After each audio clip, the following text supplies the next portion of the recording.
put my slides up.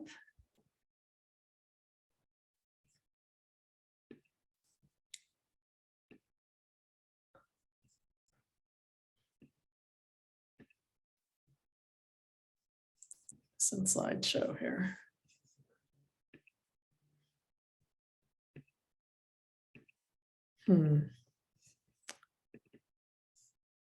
Not going into slideshow. Hold on one sec.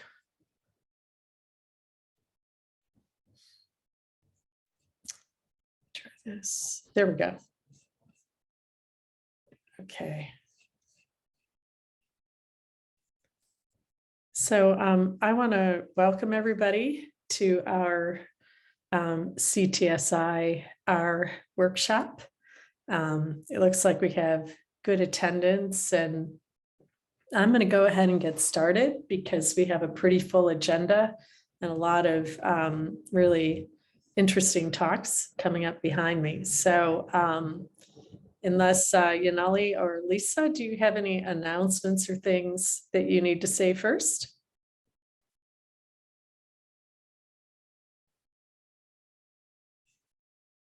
Hearing none, I'll get started.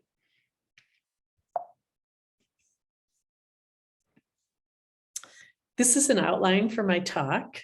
We're going to talk about strategies for making the most of the research you conduct during the K Award and the importance of relationship building at NIH. We're also going to talk about the importance of keeping an eye out for FOAs and RFAs that are the best fit for your work, and why responding to those would be better than just going in as an investigator-initiated grant that's unconnected to one of those. I'd like to describe the Next Generation Researchers Initiative so you guys understand the ins and outs of that, and then talk a little bit about getting organized in terms of your results, your team, and your timeline. Specific strategies for how best to write each of the sections of the grant will be in the subsequent talks. For what I've said here about making the most about K research really would apply to any early career award, whether it's a career development award or a small pilot grant. But early on, what you want to try to identify is at least one research question with testable hypothesis that's important regardless of which direction or the significance of your findings are. So what does this mean? This really means that, you know, if you're designing a study and it's only important if it's positive in favor of your intervention, let's say, then that's a risky thing, right? Because we don't do studies when we know the answer already. So you want to make sure that regardless of your findings, that there's a logical next step in the scientific inquiry. If you can link career development research to the first R grant, this will really help you have a strong preliminary study section. So as you're, you know, for those of you who are at this workshop and early on, you know, as you're designing your K Award, you want to really be thinking about those next steps and what is that preliminary studies section going to look at like. And the reason why is because it's much easier to defend why the work proposed in the R is most important and logical next step, and why you're the best person to be doing that work. Another important aspect of making the most of your career development research is to get out front with your research findings so that you can start to develop a name and identity in your field. You want to present your work at the most important meetings. You want to take advantage of opportunities to participate in NIH conferences. Sometimes your mentor might have to be a sponsor to get you invited to those. You want to get to know the most prominent scientists in your field so that you can get their input on your work. You want to try to publish. You want to try to publish fast so that you don't get scooped. And you need a very deep understanding that your time is your most precious commodity. Everything in research takes more time than you think it's going to. So you want to be careful not to waste time on low yield activities. And if you're having a hard time sorting out what's low yield and what's high yield, it's important that you talk to your mentors and senior faculty advisors about that and have them help you make those decisions. You always want to be aware of who else is working in your area of research. So how do we get aware of that? Well, one thing we can do is very careful literature reviews. And I would also suggest doing Google Scholar reviews once you pick up names of people who seem to be working in your field, because oftentimes Google Scholar will pick up abstracts or presentations from meetings that may not have led to publications yet that are in PubMed. You also want to look at the NIH Reporter. The NIH Reporter is a list of all grants funded, and it's searchable. So you want to make sure that whatever field you're in, that the NIH hasn't already spent millions of dollars funding other people to do your project. You also need to, early on, look for opportunities to be independent of your mentor. In some fields, this is accomplished by working and publishing with more than one senior researcher or with different collaborative teams. You also might have the opportunity to be a PI on like a small foundation grant in your field or an internal grant at UCLA. A lot of people who were junior leveraged some of the internal COVID-related funding that we had at UCLA to basically lead a project and show that they could be a PI. Early on, you want to talk to your mentor about what you should do now and in the next couple of years, so that when that first R grant goes in as USPI, there's not going to be any question that you have the skills to be an independent team leader. The NIH seems very impersonal when you first approach it, but it really is a group of people. And the people who work at the NIH like to talk to the researchers at universities. That's called the extramural side of the portfolio. And so in every institute, there are program project officers. And oftentimes the program project officers are divided up by field or type of research. So you want to get to know the program officers in your field. You also want to get to know the institute's priority areas. So every single institute has a strategic plan, and you should read that strategic plan because it's real. And if you see your own work referenced in it, all the better. That means you're a really good fit for the direction of the science that they would like to fund. Each institute handles grants in slightly different ways. And so this is one of the reasons why getting to know the program project officers can be key and sometimes can be the thing that pushes your proposal over the edge and gets it funded. NIH is organized in two parts. There's the programs, and this includes the institutes that set the research priorities. So you've got to know your institute's priorities. You might be conducting research that crosses the boundary of a couple of institutes. For example, if you did cancer prevention in older adults, that might fit in the behavioral branch at National Institute on Aging, but it also might fit in the National Cancer Institute. And so it's always great to have more than one home for your science. And if you can find two different institutes and understand their priorities, then you can make your projects fit where they're most competitive. There is a firewall between the program and the review groups. So we have the programs and the institute on one side, and then we have the Center for Scientific Review. And that firewall is deliberate so that the institutes can't influence the scores that you get on your grants. The scores are generated at study section with an independent group of scientists who are separate from the institutes and the programs. The Center for Scientific Review, or CSR, has their criteria for what they judge proposals on the web. Again, getting yourself familiar with the process and anticipating what the what the CSR reviewers are going to be looking for is really important. So who are the CSR reviewers? The CSR reviewers are us. They tend to be volunteers who might be mid-level or senior in our fields, and they come from many different universities. So how do you get to know your institute? Well, the first thing you should do, if you haven't done it already, at the end of today, when you walk out of this workshop, the first thing you should do is sign up for the NIH Guide listserv. This is a once-a-week table of contents that links to program announcements, notices, funding of awards announcements, and requests for proposals, or RFAs, requests for applications.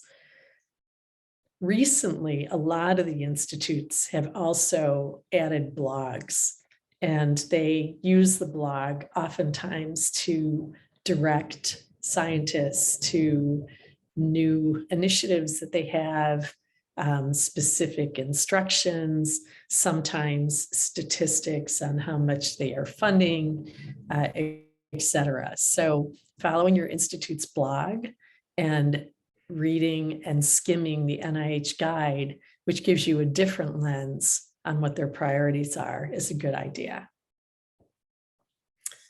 I see this list as the main resources for trying to learn about the NIH and how to make your proposals more competitive. So the NIH program staff are also, they're called project officers. They work for the center or the institute. They handle all pre-application questions. So here is your golden opportunity to get to know them better.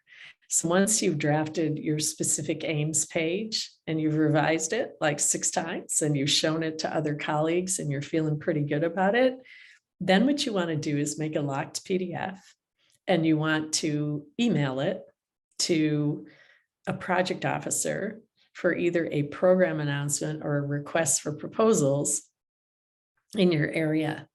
And you want to ask for a 20-minute phone call. And the phone call is really to go over your aims together and to get their input on the aims. This is really important because they actually get to talk to you. And the other reason why is because there oftentimes will be guidance or advice that a project officer would tell you on the phone that they might never put in writing. So you will learn a lot in these phone calls. These are the people who manage the overall grant portfolios. They also are the people who develop and write the future RFAs and program announcements. They come to study section, but they sit on the perimeter and they're not allowed to talk. So they're there just as observers. But if they know that your grant has gone in, and if they're interested in that proposal, when it is reviewed, they'll be listening extra hard. And oftentimes, post-review, they can help give you some perspective on what the strengths and potential weaknesses are of the proposal that you wrote. They also are the people who send out the summary statements. They initiate the funding plans, and they are the people who review your annual progress. The government has a lot of acronyms, and this is a list of some of the more common ones that you're going to see. So when you're trying to fund your transition from K to R, and this is, it's a really hard step. That's why we have these workshops, right? If this was easy, we wouldn't be talking about it. But you want to look for funding announcements, preferably RFAs or FOAs. And the reason why those are better than PAs or program announcements is because there are specific dollars that Congress or the institutes or both have allocated in your area. And a lot of times, if you know that the maximum budget for direct costs on our grant is $500,000 a year without asking for special permission, you can take that total number that you see in the RFA and you can get a pretty good sense of how many proposals they plan to fund. So, let's say they're planning to fund 10 to 12 proposals in your area. Well, that's something that you definitely would want to direct your application to. So what if there aren't any RFAs or FOAs? Or what if the pay lines are unrealistically low? So, what's a pay line, first of all? A pay line is the percentage of grants in any given cycle that gets funded. And the pay lines tend to wobble a lot. For people who aren't early stage investigators, in a good year, they might be at 15 or 20%. In a lean year, they might drop below 10%. For early stage investigators, as you'll learn in this talk, you get some advantages so that even when the pay lines are low, they're higher for people who are early stage investigators. It's always good to stay funded. So as you're trying to get funded by the NIH, consider foundations, your professional organizations, industry, or institutional grants to tide you over as you're strengthening your application for NIH. The key here is to keep publishing and to keep working and to stay active in the field as you're trying to get your first R grant. Let's talk a little bit about percent effort and support from K Awards, since many of you are probably on K Awards or considering that. So a K Award requires 75% full-time professional effort, and the remaining effort, up to 25%, can be for additional research, teaching, or clinical work, or other efforts that complement your career development. If you're a surgeon, you're allowed to commit 50% of full-time professional effort, acknowledging that people in the technical specialties need to be practicing their craft more if they're going to keep their skills up. The institutes normally supplement the salary of K awardees up to the level that is consistent with your institution's pay scale. So here what we're talking about is UCLA, right? So you might get a K award and have to protect 75% of your time to work on that K award. But if it's only paying you $75,000 or $100,000 a year, that's nowhere near the salary that you're going to need to be able to live in our area. So UCLA, your department, or other entities at the university may be closing that salary gap. So in terms of salary supplementation, effort directly committed to the K award, so working on the K, must be from non-federal sources. So this is where that institutional supplement can come in. And it is important that it doesn't require extra duties. So they can't pay you an extra 75,000 K if it means being in clinic 3 more days a week. Effort not directly committed to the K awards. This is that 25% that's outside of the 75%. Recipients may devote effort with compensation on federal or non-federal sources as a project director or principal investigator, or in another role, like being a co-investigator, as long as the specific aims of that other project doesn't overlap with the K award. This is a picture of what I just said that NIH has on the website, and I've got the link there for you, and the rules about the 75 and 25. And for those of you who are surgeons in the audience, you can use a 50-50 pie. So K to R percent effort.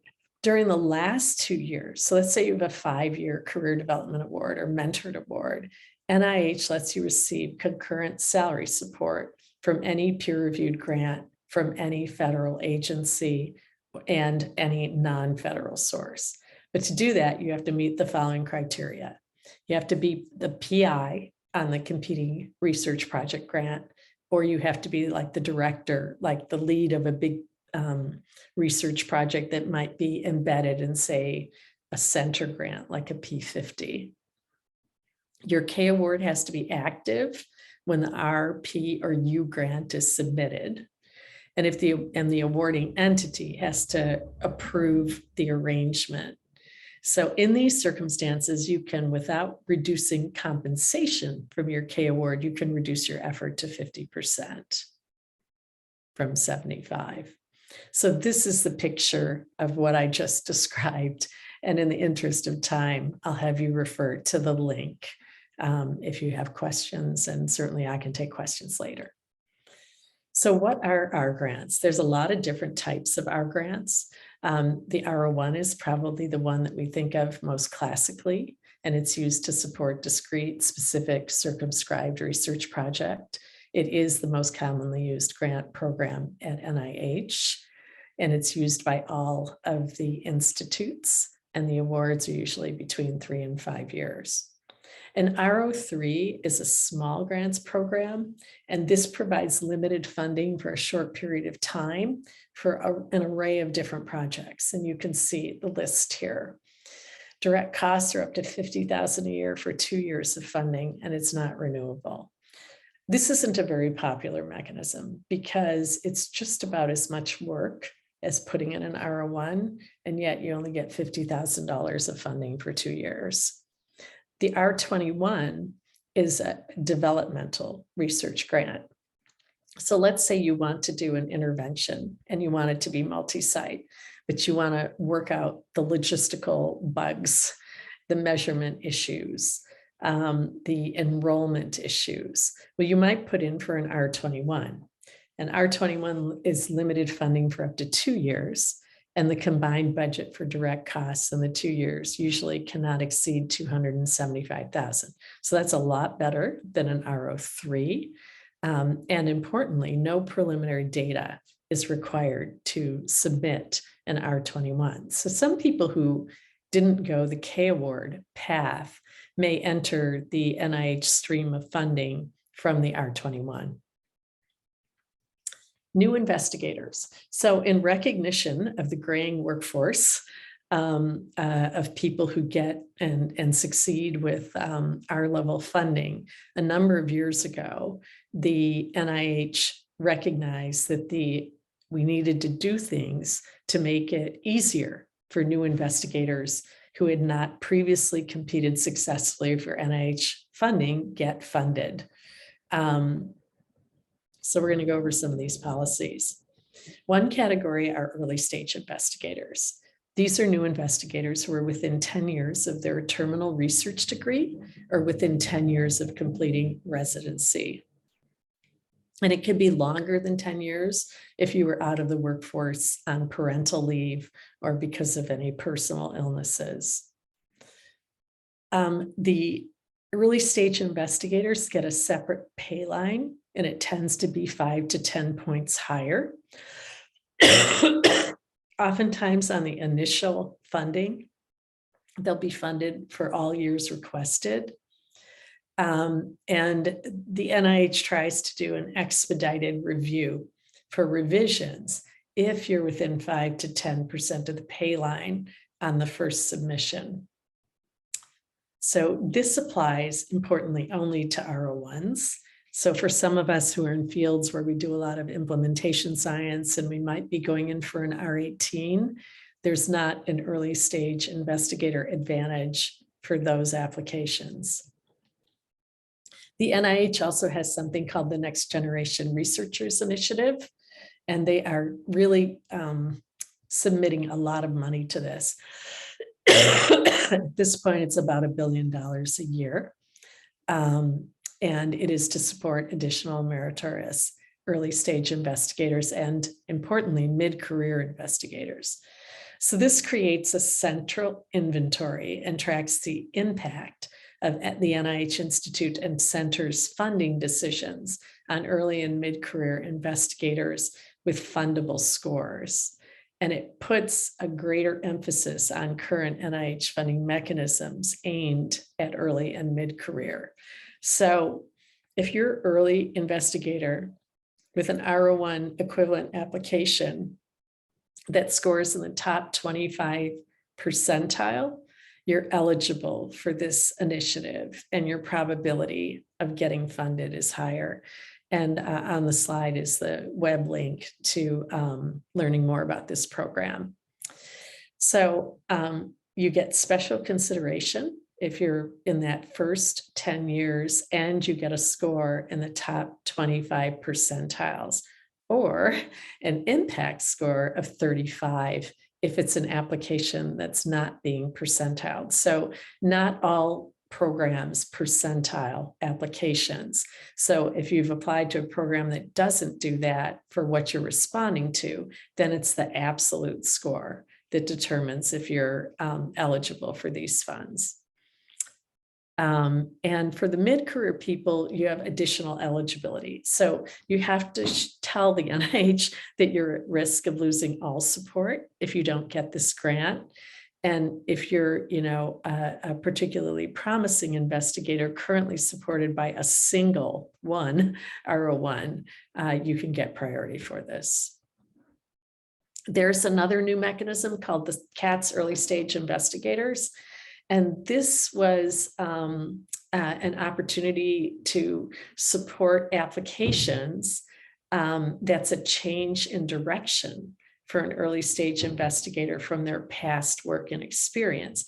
And importantly, no preliminary data is supposed to be required to be competitive for this mechanism. Now, so in the last year in my division, 2 of my junior faculty have written applications to this program, and both of them were scored down because they had no preliminary data.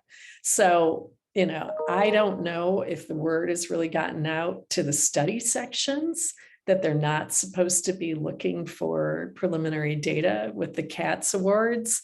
I did actually write a letter to CSR, and I pointed out in the reviews for these 2 people that was one of the main criticisms, which didn't seem fair at all. And I haven't gotten a response from my letter. Early stage investigators resubmission policies. Starting with R01 applications after January 25th, 2019, new investigators are supposed to be reviewed on the same timeline as everybody else, but the new investigators are supposed to be clustered together within the meeting. One of my concerns about these CATS reviews that we got was that maybe they weren't clustered and maybe the people reviewing didn't realize that they were under this initiative that didn't require preliminary data. In the interest of time, I'll let you read more of the details in the attachment on this topic. Just really quickly, and I'm going to wrap up here in about 1.5 minutes, is when you're starting to prepare for an R proposal, take a hard look at what you've published. Try to build the R around your most significant research findings. And that may be part of your K or it may not. Decide where the grant will go and or who your audience is. Check the NIH reporter. Make sure that the study isn't already funded and underway. Putting together an R01 requires several months of reading, organizing, writing, and revising. This is the submission schedule. So early on, talk to the scientific administrator as soon as you have your draft aims. Give them a call, set up a meeting. This may sound stupid to people at your level, but please follow the directions. Oftentimes, almost every cycle, grants get eliminated from the review process because they've exceeded page limits, font sizes, funding limits. So you have to really, to the letter, be within the framework of all the instructions. Get organized, whatever that is for you. For me, I work from an outline, establish a timeline for completing the proposal, have the project team meet periodically, give assignments with deadlines, make deadlines for yourself, find a model proposal. So we have at the CTSI a grants library of successful proposals organized by institute. They're submitted by your colleagues. They are not downloadable. You can't cut and paste from them, but you can read them online. So a lot of people oftentimes are on the fence about whether to resubmit. It always is devastating when you don't get funded on the first try. And so I've got this graph here, and I was looking for whether there was a graph like this on the NIH website further out than 2015, and I couldn't find one. But in general, the blue line, which is first submissions, about 10% of people get funded on their first submission. Whereas on the first resubmission, we see that jump up to about 35%. So especially after your first submission, if you got actionable comments, absolutely go back in. Your probability is about 1 in 3 of getting the grant on the second submission. And I would say here at UCLA, for all the people on this Zoom, probably none of you have not been in the top third of any cohort that you've ever belonged to. So, this may look harsh, but, this is pretty good probability for us. Now, second resubmission, look what happens. So if you're not successful on the first resubmission, I think you really want to hit the pause button. And I think that you want to think about what's addressable, what's not addressable. If there's something structural in the proposal that you can't address, like the data set is the data set and it has the variables in it that it has, you can't change that. Or if the reviewers don't think your idea is novel or innovative, it's already been done, can't really change that. So in these situations, what you want to think about is, can you take a lot of the work that you put in that initial submission and resubmission and now retool it for a different idea or project? So kind of knowing when to fish and when to cut bait is really important and very hard when you're early on. So, rely on your mentors and other folks to help you figure that out.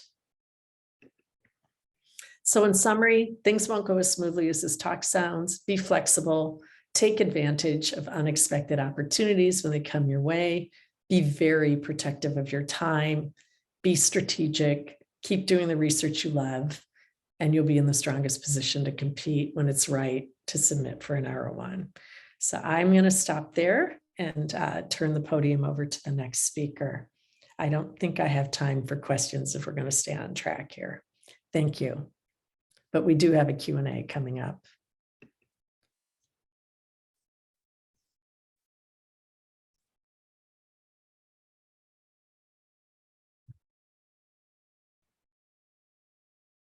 Okay, good morning. Hi.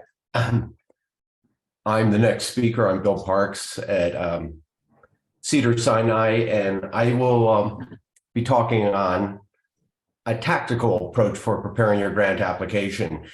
And many of the things I will mention in this presentation will reiterate things Carol just said in hers. And throughout this morning's workshop, you'll hear many of us repeat things, which is okay because we're repeating things that we all consider to be quite important in preparing your grant to get it funded.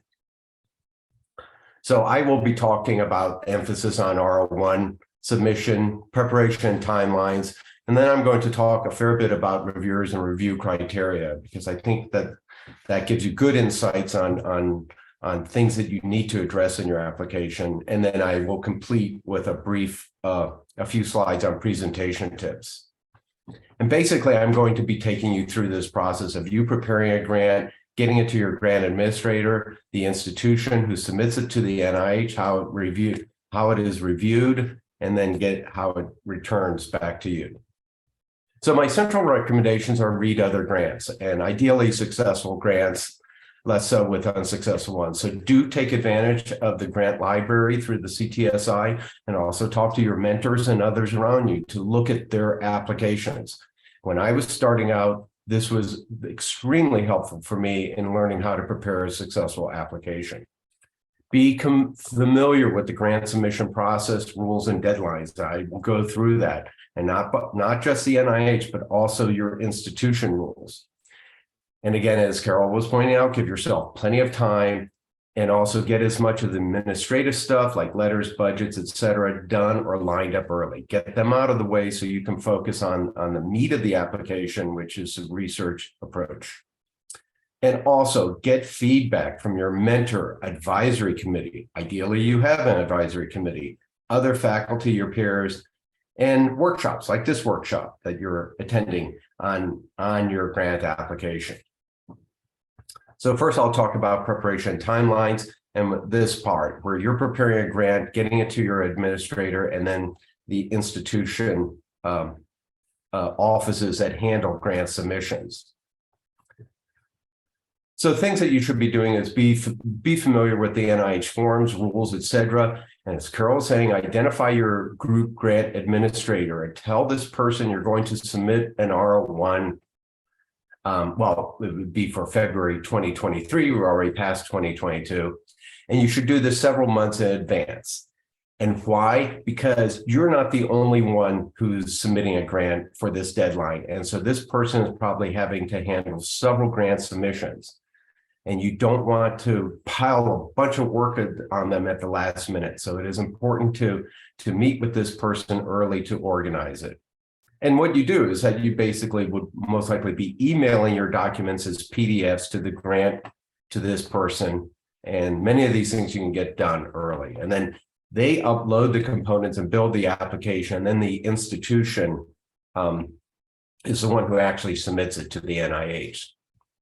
So here are a number of useful websites for NIH instructions and due dates, etc. A key one are instructions. I'll get on that. And these two here reiterate points that Carol said. Know what your competition is through NIH Reporter. Know what the institutes are looking for, which you can get that information through these web pages. But first, the instructions. So if you haven't done it, go to this web page here. This is the landing site for this web page at the NIH, and it has lots of useful links and actually a pretty useful video on how to submit a grant, prepare and submit a grant. If you scroll down it, you'll see this page here. And if you haven't done it, download this PDF, which is the needlessly long booklet on instructions for submitting R-Series grants for an R01 and others. And there's other websites here. And these slides are now all available to you, so you can get these links. And in this instruction, way deep down on page R83 is really the meat of it, which is the instructions on preparing specific aims, research strategy, etc. All right. Another very useful site is the parent announcement site. So the link is here. And this is what the landing page looks like. And right up front are R01s. And this is probably the most common grant mechanism that the NIH has. And these program announcements are very useful. They're loaded with useful information. And I'll touch on this again. The links are right here under announcement number. And I strongly recommend that you download the R01 if you're submitting one, if you're doing clinical trials or just basic work, the appropriate program announcement for the grant you're targeting. These are the due dates. And one thing to understand, so it's February and June, October. February 5th in 2023 is a Sunday, so the NIH due date is actually the next business day. But the thing you have to realize is that the institution, so if you're at UCLA, the Office of Contract and Grant Administration, or if you're at Cedars-Sinai, Office of Research Administration, wants your grants to them earlier than this due date. And so at UCLA, which is much bigger than Cedars, they want 5 days. Cedars, we luxuriate with just a 3-day window. So if you're aiming for the February 5th or 6th deadline, in reality, you have to be thinking of January 30th. And then they are reviewed in June of that year, and about December would be the earliest time you would get funding. Right. So what does this sort of look like laid out? So if you're actually submitting for February 5th of next year, right now, you should be gathering the data and planning and thinking what this grant is going to have. And around now to early of next year is when you would be doing writing, getting feedback, knocking off all the administrative stuff.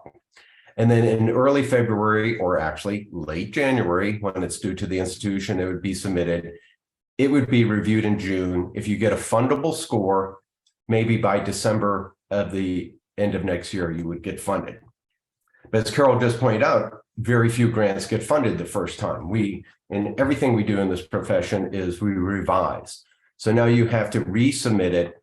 And realistically, the earliest you could resubmit it would be October of 2023, most likely even the next cycle. So it would be reviewed in February of 2024 and not funded till July of 2024. So realistically, you're looking at about a 2-year process from the time that you start thinking to the time that you actually get the money. I know it sounds a little depressing, but that's what we live with. So here I'm recommending things that you should do well in advance. Give yourself plenty of time, formulate your ideas. And I think very importantly is present your ideas and aims to your colleagues often to get these back. Know the topics that you're going to be working in. And I think quite importantly is generate preliminary data. This is particularly true for an R01 that reviewers really want to see that you have data that not only supports your hypothesis, but demonstrates your ability to do new things. And as Carol pointed out, publish. And the importance of this cannot be stressed enough. You're competing against other people who may have published. So publishing is very important. And again, read successful application, get advice and things, if you need collaborators or consultants, line them up early and get their letters and take care of the administrative stuff, budgets, human subjects, biohazards, et cetera, early on. So here listed are the various sections, of an R01 grant. And I may be missing some because the NIH is always adding something new to these. Highlighted here are those sections that you prepare or obtain. So you obtain letters of support, and if you have collaborators, you're going to obtain their biosketches. Otherwise, all of these others are ones that you are responsible for preparing. Listed here are the ones that I would say are relatively easy to prepare. The abstract is relatively easy to prepare, I think. A project narrative, just 2 sentences. Equipment, a list of equipment, pretty easy. You should have your biosketch done.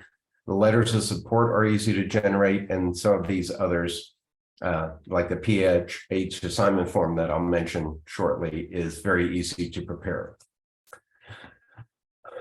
There are other sections that actually don't differ that much among applications, so you can take rid of those pretty easily. Facilities and resources, for example, really doesn't change that much from an application to application as long as you're staying at the same institution.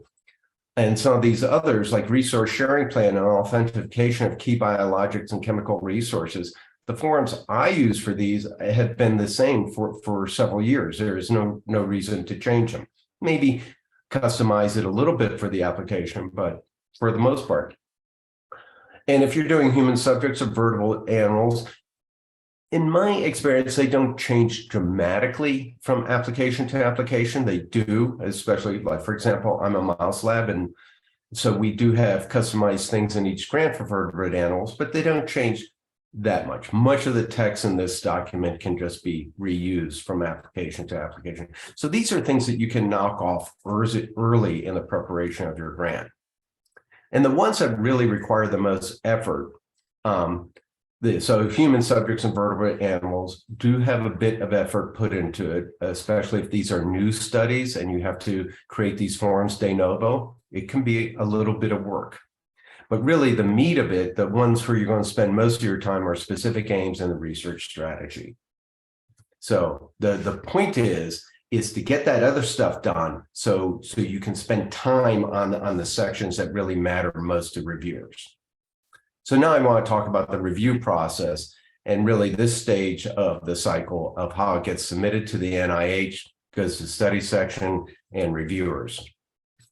And when a grant gets submitted, this is where it goes. This is the NIH campus in Bethesda, Maryland. It's much bigger than this. This is just the main clinical research building, but the campus is rather sizable. And this is the organization of the NIH. the various institutes that are largely based on disease interests or other health related issues or training issues. And all of these, with the exception of the Center for Scientific Review, fund grants. Also, all of these review grants on their own, but most of the review is done by the Center for Scientific Review.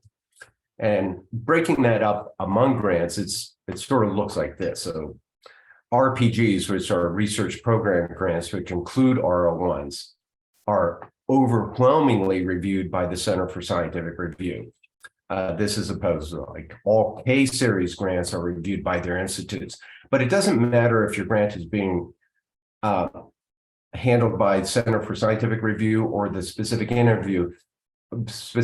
institute, their mechanism of review is absolutely the same. So it's peer review at this level. There's another level review, which is institute-specific counsel.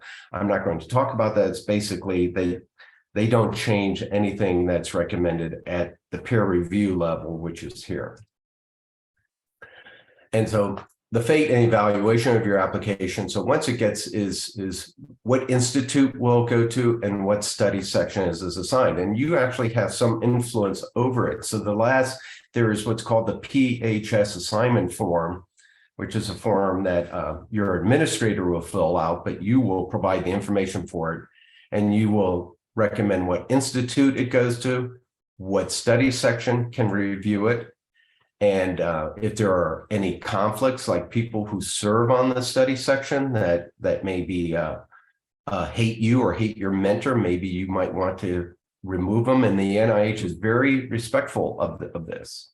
And if you think that your application needed expertise, it's not represented by the study section you think it needs to go to, you can identify that. The one thing you cannot do is to recommend specific reviewers. They will not listen to that.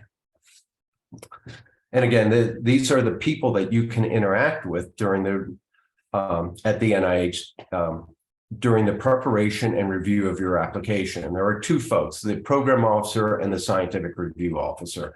And the important one is the program officer, who you can interact with while you're preparing the grant and after the grant is reviewed and funded. So they will track your progress. Importantly, the program officer has influence on funding. The scientific review officer is the one that's handling the application during the review process, and they have no influence on funding. So if you have questions on who may be reviewing it or potential conflicts, this is a person you identify. But in terms of the topic of what you're doing and is the program officer. And in my experience, both of these people tend to be very responsive and more than willing to talk to you. It is sort of what they're paid to do. So the Center for Scientific Review is the main clearinghouse at the NIH for applications, handling over 50,000 applications per year. They have over 200 various study sections that are largely organized based on specific organs or disease. Your typical study section has around 24 members, mostly from academics. And your typical study section handles between 40 to 90 applications. And importantly, each application now has 3 reviewers. And each reviewer on an application is handling 10 to 12 applications. All right, so that's over 240 pages that each reviewer has to read. And I think that's you need to realize that one of the things that several of us will recommend here is how to make your application easy to read and approachable, because your reviewer has a lot to go through. And as Carol pointed out, go to the CSR webpage, because that's where you'll find out the study section scope and policies. You will need to do this to identify the study sections on the assignment page that I just mentioned, and it'll show you the reviewers and their schedules. So if there's potential conflicts, you should be able to identify it through there. And study sections are advisory. They just look at the scientific quality of an application. They're not there to fund an application. And just a link to a video. So review criteria in scoring. What do a reviewer do once they get an application? And there are two components to how your application is scored. One are the criterion scores, when I will go what the criterion are. And the other is the overall impact score. And this is the one that really matters. The overall impact score is what will decide whether your application will be funded or not. And these are the individual criteria for an R-Series grant: significance, investigator, innovation, approach, and environment. And I would say that the ones that I put an asterisk next to are the most important. And these are quite distinct from if you have a K award or had an F-Series award. For those type of grants, the focus how it's evaluated is pretty much on the training potential. But once you move into R-Series grant, the focus is going to be on the science and you as an investigator. So how are they scored? These are the 5 criteria here, and the reviewers score them on a 1 to 9 scale using this rubric that the NIH provides. So 1 is the best score, 9 is the worst score, and in my experience, I've never seen anyone get a 9 in any criterion. The overall impact score is not the mean of these. But however the reviewer wants to weigh the grant. So different criteria are weighed differently by each reviewer. However, the overall impact score must be within the range of their criterion score. So if they give you scores like these, a 4, 2, 4, 6, 2 for the various criteria, their overall impact must be within that range. They can't go below it or above it. And then you get a final impact score, and that's the mean of all the scores of the members of the study section. So everyone gets to score your application based on a discussion. I'll highlight that or discuss that briefly in a moment. And that's multiplied by 10. So the final score is between 10 and 90. And then it's percentiled against all applications within that study section across the last 3 meetings. And typically the pay lines that Carol discussed from the various institutes are based on the percentile scoring for R01s. So the review process. So reviewers will get your grant about 6 weeks before the study section meets. This is all, of course, done electronically. And then 1 week before study section, they upload their initial overall impact score. And then each criterion is given a score. These are not discussed at study section, but you will see what the individual criterion scores on your summary statement. And then they each give an overall impact score, and I just discussed how that is generated. And then right before the meeting begins, the initial impact scores and critiques become available to all committee members. And based on the initial impact scores by the 3 reviewers assigned to that application, the bottom 50 percentile are not discussed. So at study section, they will only discuss those applications that had an initial score in the upper 50 percentile. And this is what a study section looks like, at least what it used to look like when we met in person. And I'm pretty certain this is a Holiday Inn in Chevy Chase, Maryland, and it's a pretty cramped space. Everyone has their laptops. It starts at 8 a.m. on the East Coast. So for us coming from the West Coast, it's 5 a.m. And it has been virtual during the COVID era, but my understanding is that they're returning to in-person one. And these people back here, these 4 people who are not sitting here, those are the program officers that Carol referred to. So grants are actually reviewed in a random order. They do assign them based on investigator status, as Carol said. So early stage investigators are reviewed as a separate group. But within the groups, they're reviewed in a random order. And the assigned reviewers state their initial impact scores. And then the primary reviewer discusses the grants, what's it about, the pluses and minuses. The secondary and tertiary reviewers then will add to that discussion if they wish. And then once they're done, then it's open up to discussion to the entire panel. And then they will discuss human subjects, invertebrate animals, and then they all score. Everyone on the member will vote a score. And then they will discuss things that do not impact the score, such as budget. And then eventually, after everything's all done at the meeting, electronically, the final score is generated and expressed as a percentile. And for each application, this takes about 15 to 20 minutes, so surprisingly fast. So what are the review criteria? Here are some useful links. Here are 2 links related to contents for reviewers. Rigor and reproducibility is an increasingly important aspect of grant review, and I will discuss that in my next presentation on significance after the break.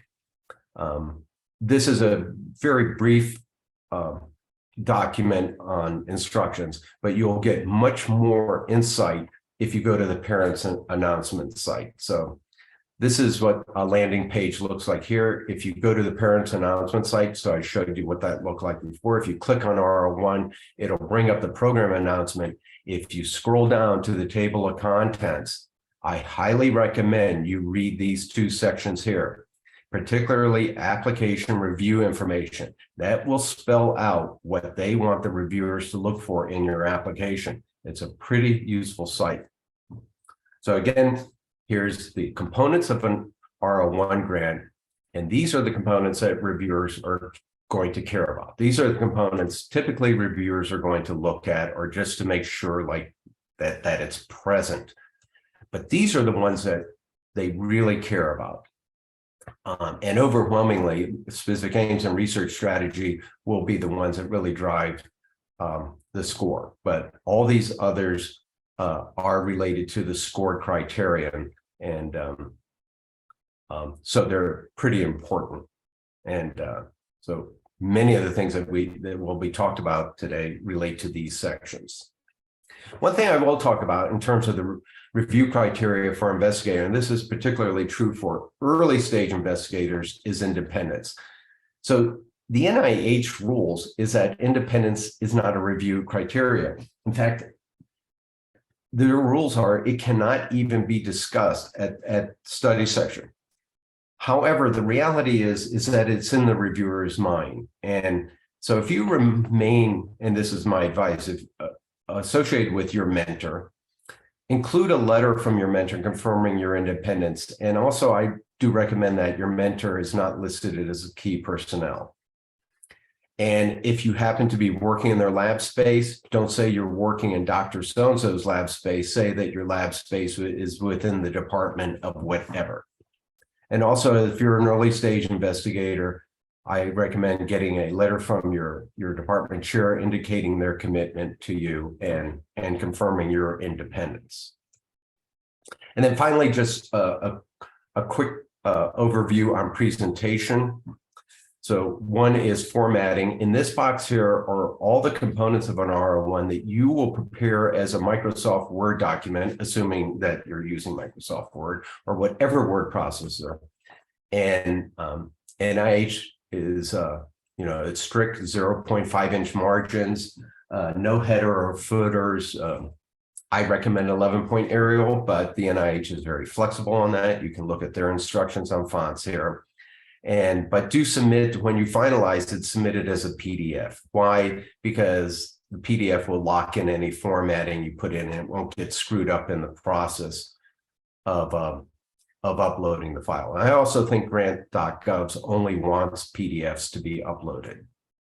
So some words on presentation style. So in my early career, these are 2 books that I found extremely helpful in helping me to write grants. So The Strunk and White Elements of Style, which was initially written in 1929, and you can get it free online now. It's not a very long book, about 60 or 80 pages, but it really provided a lot of insight to me on how to write very clear, straightforward English.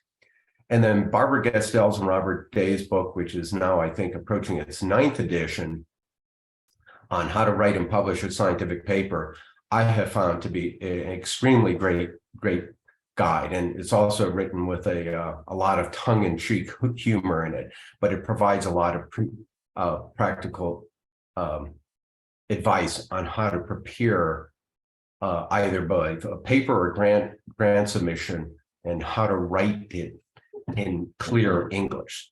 So among my recommendations, no typos, avoid excessive use of abbreviations. The reviewers hate abbreviations. Yes, you can use PCR or DNA, but avoid lab-generated abbreviations. And don't use vague terms like effects or influences. Be precise in what you're saying, and remove excess wordage, like something has been shown to regulate. Just say it regulates, so these excess words are called pleonasms, and I recommend that you avoid them. And so use a clean, concise English, and use an active voice and simple, clear language. And those are 2 points that both of these books highly recommend.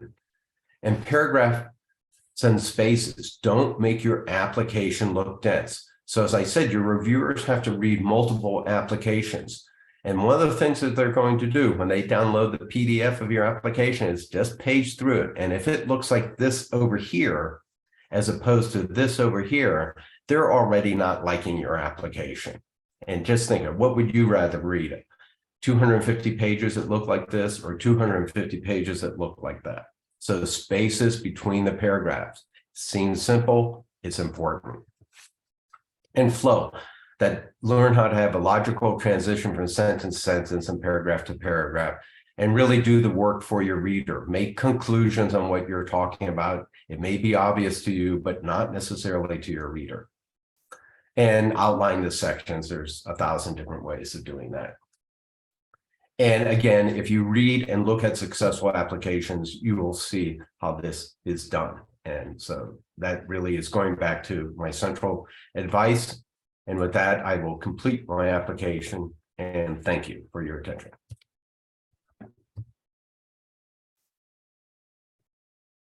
Thank you so much. Our next speaker is Dr. Tannaz Moin. Thank you so much. Hopefully everyone can see the slides here. It's a pleasure to be here, and just wanted to, before I start, just give special thanks to Drs. Catherine Sarkissian and Kenrick Duru, who have done this presentation in the past and contributed to the slides that I'm going to be presenting today. So we're going to talk about in the next 10 to 15 minutes or so about sort of the technical approach and to writing your proposals, and sort of how to navigate the months that you'll be putting into preparing your first R submissions. So, if I can get, there we go. So thinking about your first grant writing, you really want to start to think about this months and months in advance.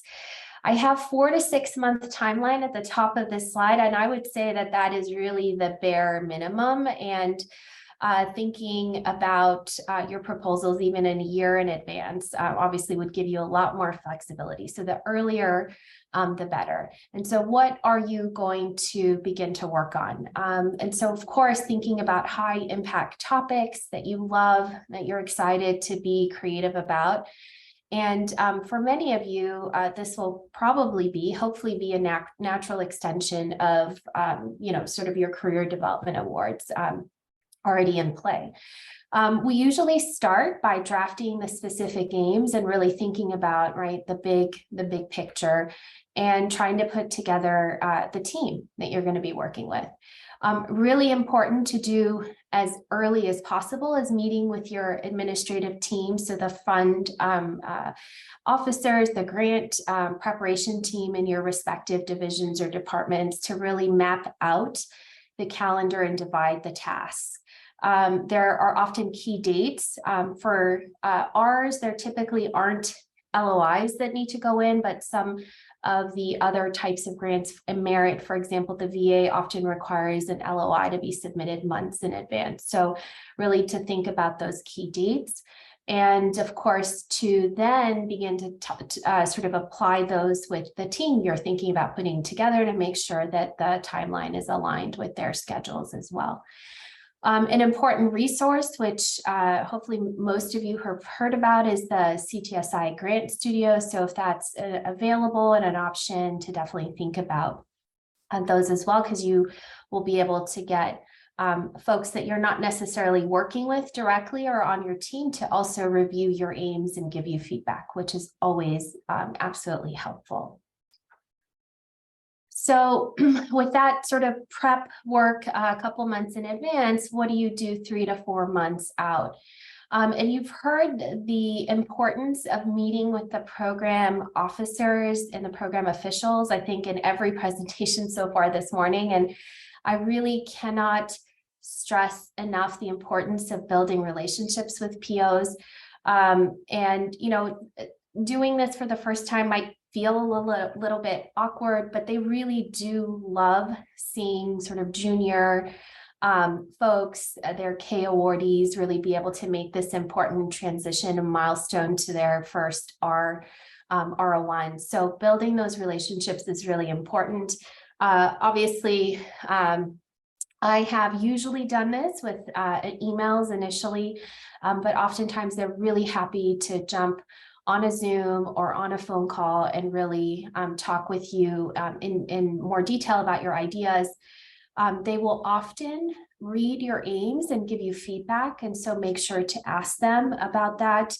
And you know, you can also mention your conversations with the program officer in your cover letters as you put your grants together. So I just want to add here, I think in the years that I have sort of gotten to know some of the POs at NIDDK, where a lot of my work is based, I've been surprised. They will come to, you know, they're attending those same scientific meetings. They actually will come and hear presentations, send me emails, and it really is sort of critical, I think, getting to know them. And they are really following your trajectory as a junior and rising faculty member. So putting together your team is like putting together a puzzle. And you really want to think about this as, you know, sort of with the reviewer hat on, as well as the PI of the work that you're going to be submitting. So every member of your team really needs to be making a unique kind of non-overlapping contribution, just like every piece in a puzzle has its unique place. So really thinking about that critically. And, you know, the idea of using interdisciplinary teams is really, I think, a hallmark when it comes to health services. It's, I think, is what is more expected than maybe some of the other fields, but something that is increasingly important and to make sure that you consider. And then, of course, linking with strengths of your institution. So obviously, if you're able to leverage resources and expertise that are here, that's going to be very attractive to reviewers. So putting together your team also includes sort of other considerations. There may be team members that are based elsewhere, and this will include, you know, subcontracts, and it could be another UC campus, it could be Brand, it could be another sort of group at another university. But just remember that these subcontracts do take time to set up. Other institutions require their own review for the subcontracts to even be submitted as part of the proposal. So make sure to talk with the local fund management team and get those lined up very, very early. Other really important considerations are balancing of seniority levels. So if you have, you know, sort of a breakdown of very, you know, at least one maybe senior person, mid-level, and a junior person, that's going to be a lot more balanced and, you know, important to consider.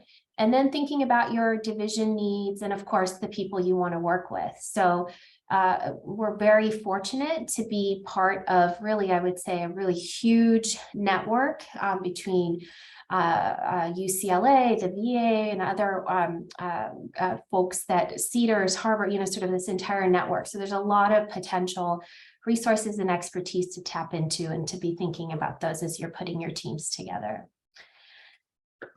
So developing your leadership style, and this is something you really want to begin to embrace, and it's not always comfortable very early on, but it will develop gradually, and really thinking about senior PIs that you've worked with, even maybe your own mentors, and sort of attributes that you admire and want to emulate.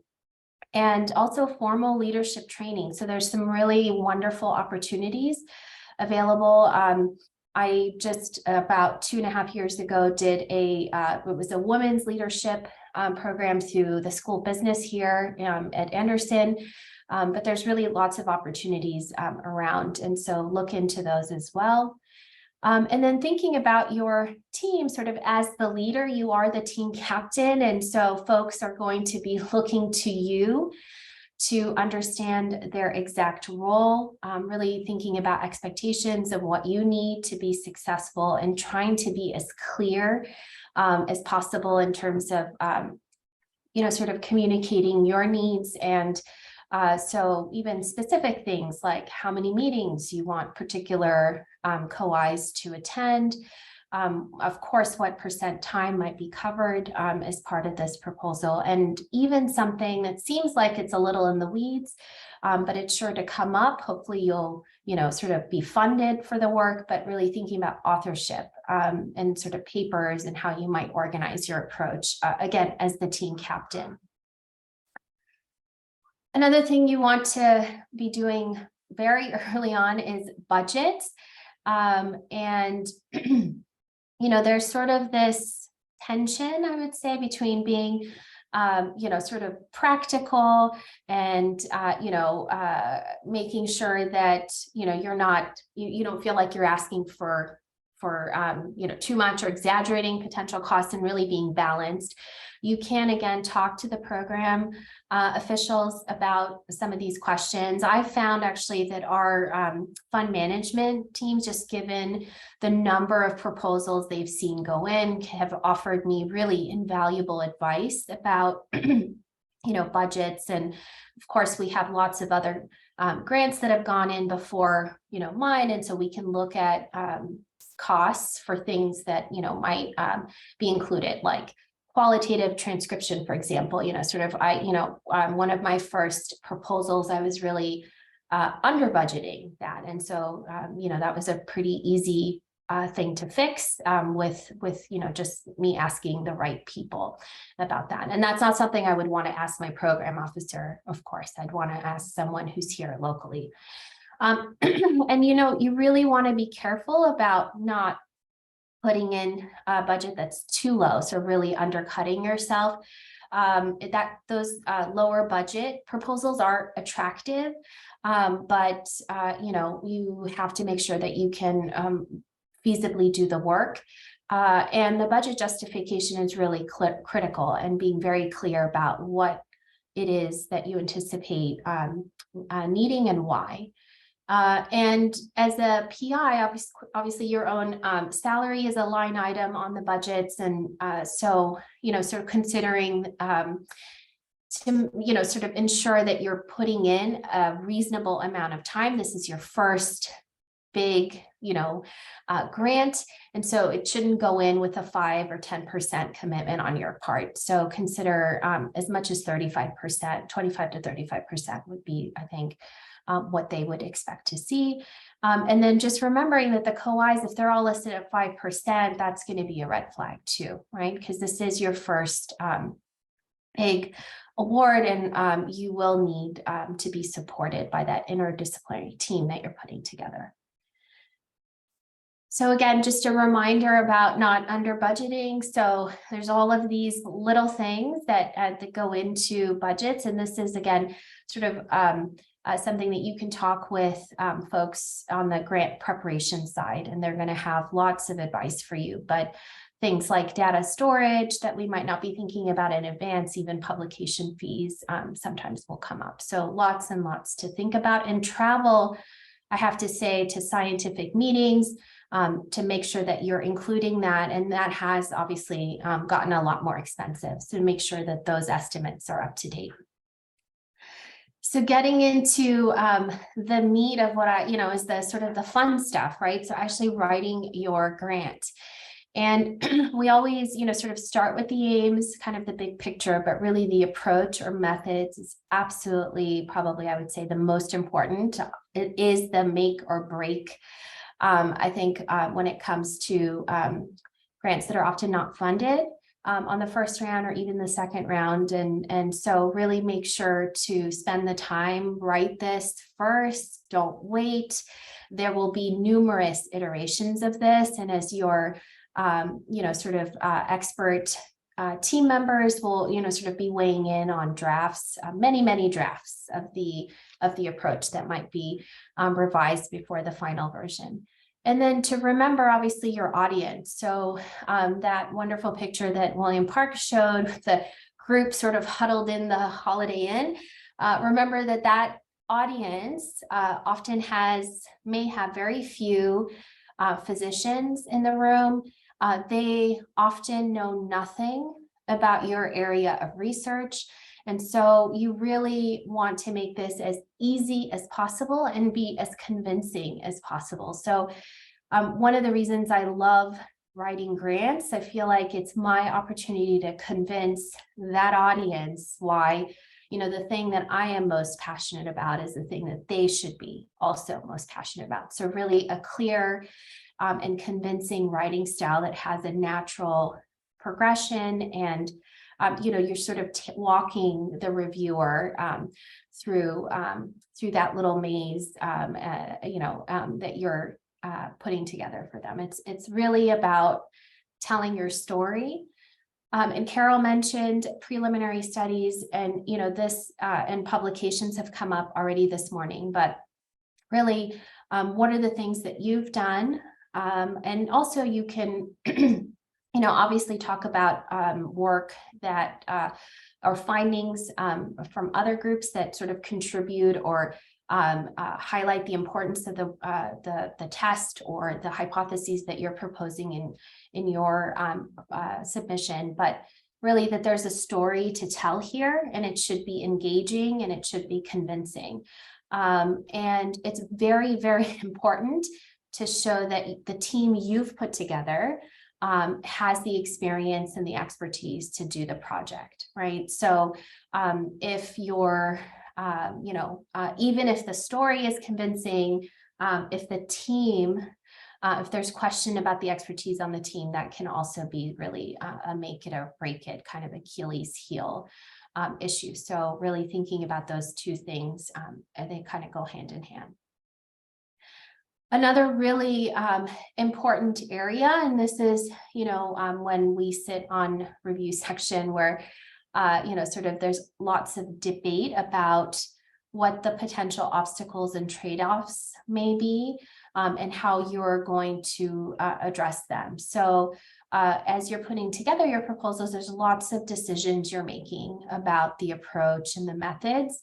An example here, sort of in the work we've done, for example, randomizing at the individual level versus a clinic level, cluster level projects. So there's obviously trade-offs for each of those approaches. And so, you are thinking about making sure that you're communicating why the approach you have chosen is really the best and provides, the greatest benefit, and what those trade-offs might be.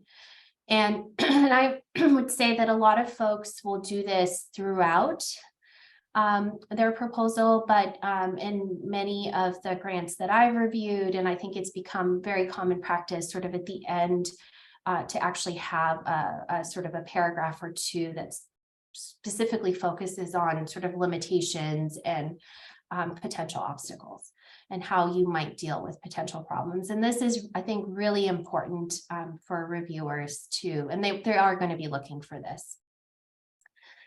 So again, making this as easy as possible for the reviewer. So this whole process might feel like a maze to you or to all of us when we're going through it for the first time, but this proposal should be, again, a really easy story for the reviewers to follow. And if they're sort of scrambling through the pages to find sections, that's not going to bode well in terms of their scoring.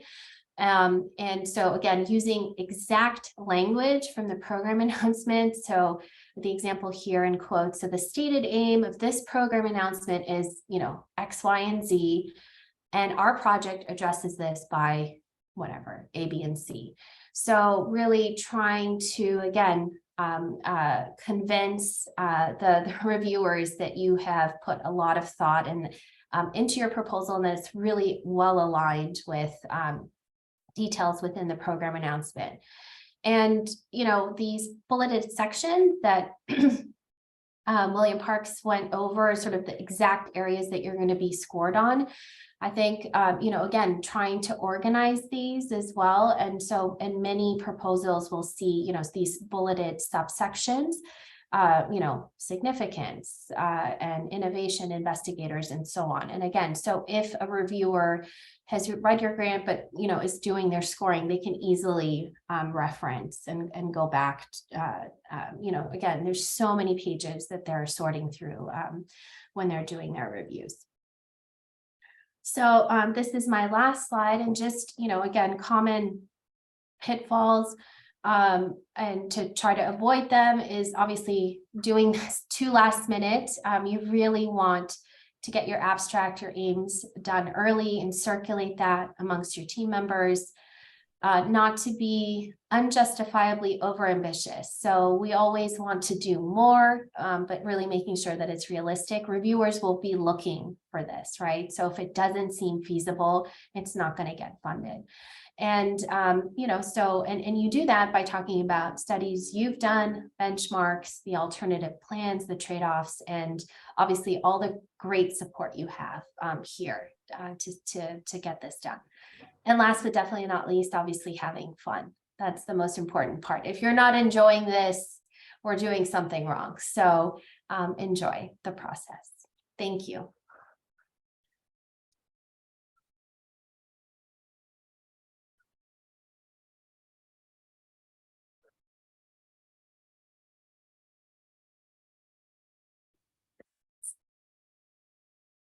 So I think Carol, I might have lost audio. I think we're okay to take some questions or.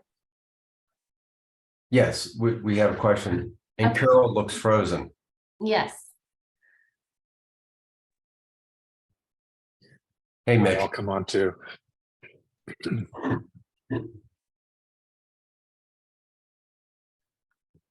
So I saw something in the chat about the leadership training. So maybe that's something that we can put together. I'm obviously happy to share the example from Anderson, the women's leadership. There's a couple of other programs Anderson has as well.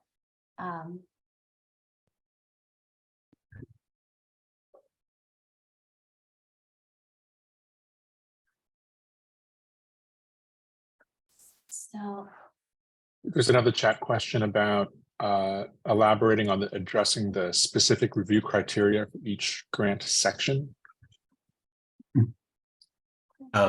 I think to elaborate on those 5 ones would take about 30 minutes.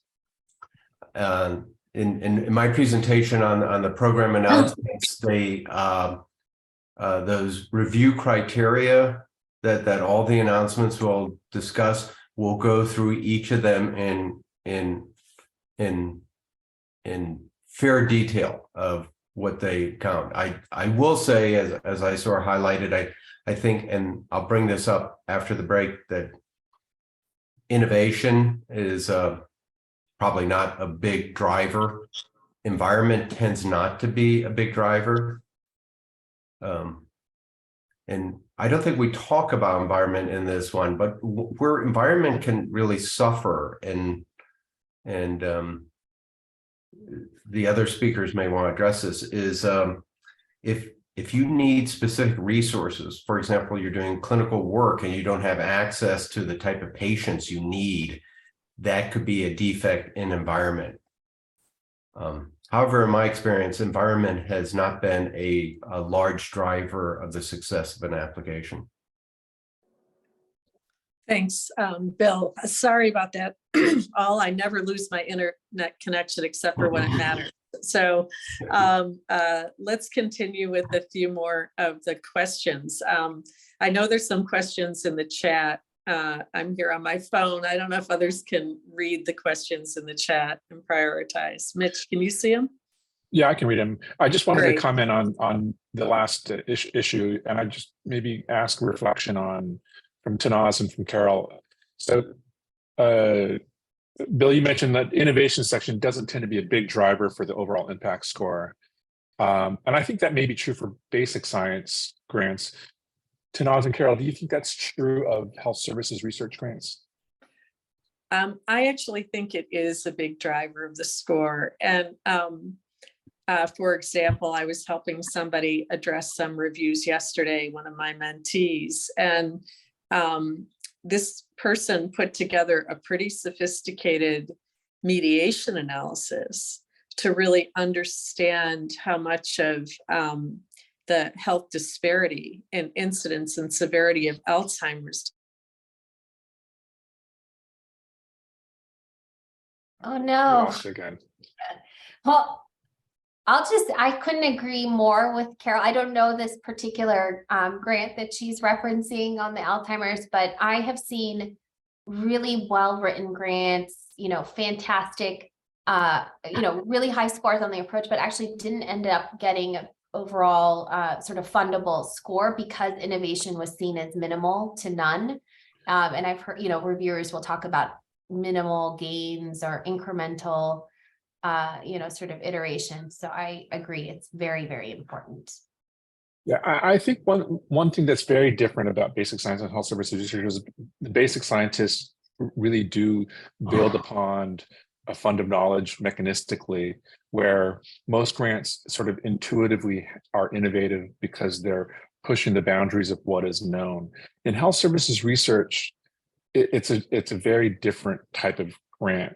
And I'm not saying we tend to rechannel the same ideas over and over again, but it's a different process in developing the science. And so I think innovation for health services research grants is a really important criteria.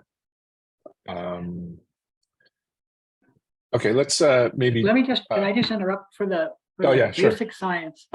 I actually think it also matters because I think you could think of science almost kind of like fashion. If you think about it, a shirt from 5 years ago will keep you just as warm and cover you up just as much as one from now. But there's no doubt that you should be using state-of-the-art techniques. Even if an older fashioned technique would work, it's not going to make your grant look that good.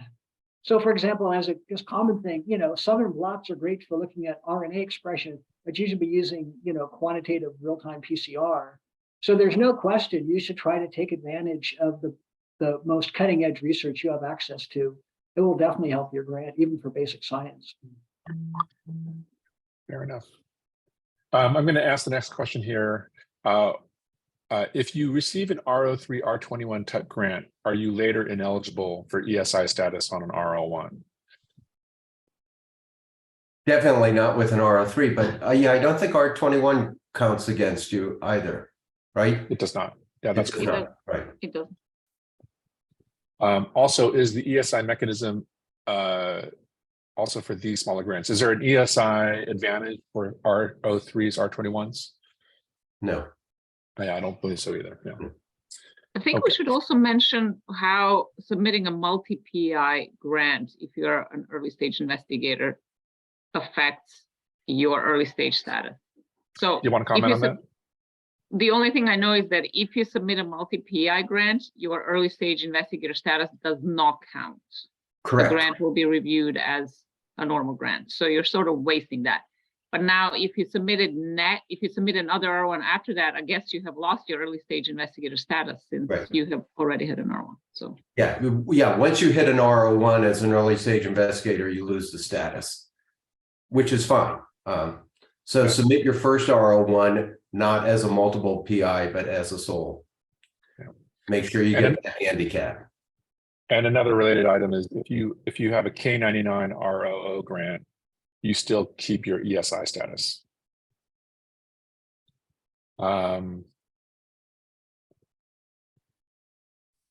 Natalie has her hand up. Is it a related question? Yes, it's related to this. So I was wondering, what if you apply as a PI, ESI PI, but you have people on your team that are experienced? If So they're not a if they're PI. co-investigators, if they're co-investigators, I don't think it matters. Okay, thanks. Not only that, you should Yeah. have those people on your grant. Yes. So. Yeah, they certainly doesn't hurt. The next question is, you mentioned that new investigators should include about 35% time. What if most of your salary depends on grants? Can you put 75% effort? Sure. I have to say, I've never seen that in health services. Yeah, we're actually limited. Like NIDDK, if you have an MPI situation, right, they don't want you to exceed 30% total. Maybe they'll push to 40 for two people, 20 and 20. But I've never seen a grant in our field where they would let the PI be on for more than 40% effort. Yeah, in basic sciences, for example, PhDs that may, depending on the institution, be wanting to upwards of 90+% of their salary from grants. I have seen 50%, 75 for an R01 strikes me as pretty high effort. But if that person is actually still working at the bench and putting in the effort, if you can justify 75%, that it's okay. I mean, where the opposite is where grants can get in trouble. If the PI is not committing sufficient time to the application, say 5%, just does not cut it. But I would say if you're an early stage investigator, at least 25% effort, if not 35. Yeah, I would recommend deferring to the project officer listed on the FOA or the RFA that you're responding to, because I think that there is variation at the institute level and at the field level. So, this is a good question to ask your project officer. Yeah, very good point. Just on that, just to push a little bit here, in what we would recommend though, if you're the PI and you're spending your time at the bench, it feels to me like that's a misallocation of resources, right? Because you could have a lower level technician doing the bench work while you as the principal investigators are writing the next grant. So it seems like going to 75% would seem like an error. Yeah, that's a very good point, Mitch. And like I said, I've never seen it. I don't think I've ever seen someone above 50% on a grant. I mean, of course, on a K award, you have to submit 75, but with an R grant, your career is changing and you have other responsibilities. So I'd like to quickly address Juliet's question. So she talks about possibly putting on 35% as an early stage investigator if we're already at 75 on a KO8. So this really depends on the year that you're in the KO8. So if you're in year 4 or 5 of a 5-year award, you can drop your effort to 50%. If you're a surgeon, you could be 50% in all of the years. So in that situation, either of those situations, you could have yourself on 35%. But the important thing is when you're in the first 3 years of a K award, 75% effort is devoted to the K. So you only have 25% more to give. So you can never exceed 100%. From the NIH. That's going to be a red flag. It might trigger an audit at your institution. Hopefully your grants managers wouldn't let it go in that way. So you read those 2 notices of award about percent effort when you have a K and make sure you're following those guidelines. I'm thinking we should take a little bit of a break here and then try to get back on track with the next set of questions. We do have a lot of time for Q&A at the end of the workshop. But are others in agreement with that? I think we should move on. And if you've written a question that didn't get answered, please, we'll try to hang on to that too. But if you try, you can re-ask it just in case we miss it. So. Thanks. So let's take 5, okay? And we'll come back at 9:42 with our next speaker. Thank you.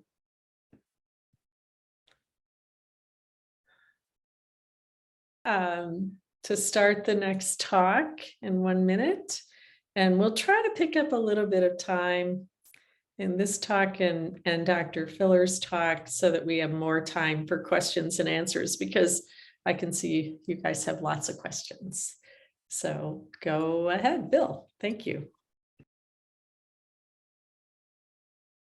Okay, thanks. And I think we should pick up time. I have 25 minutes for this talk. I think it takes about 10.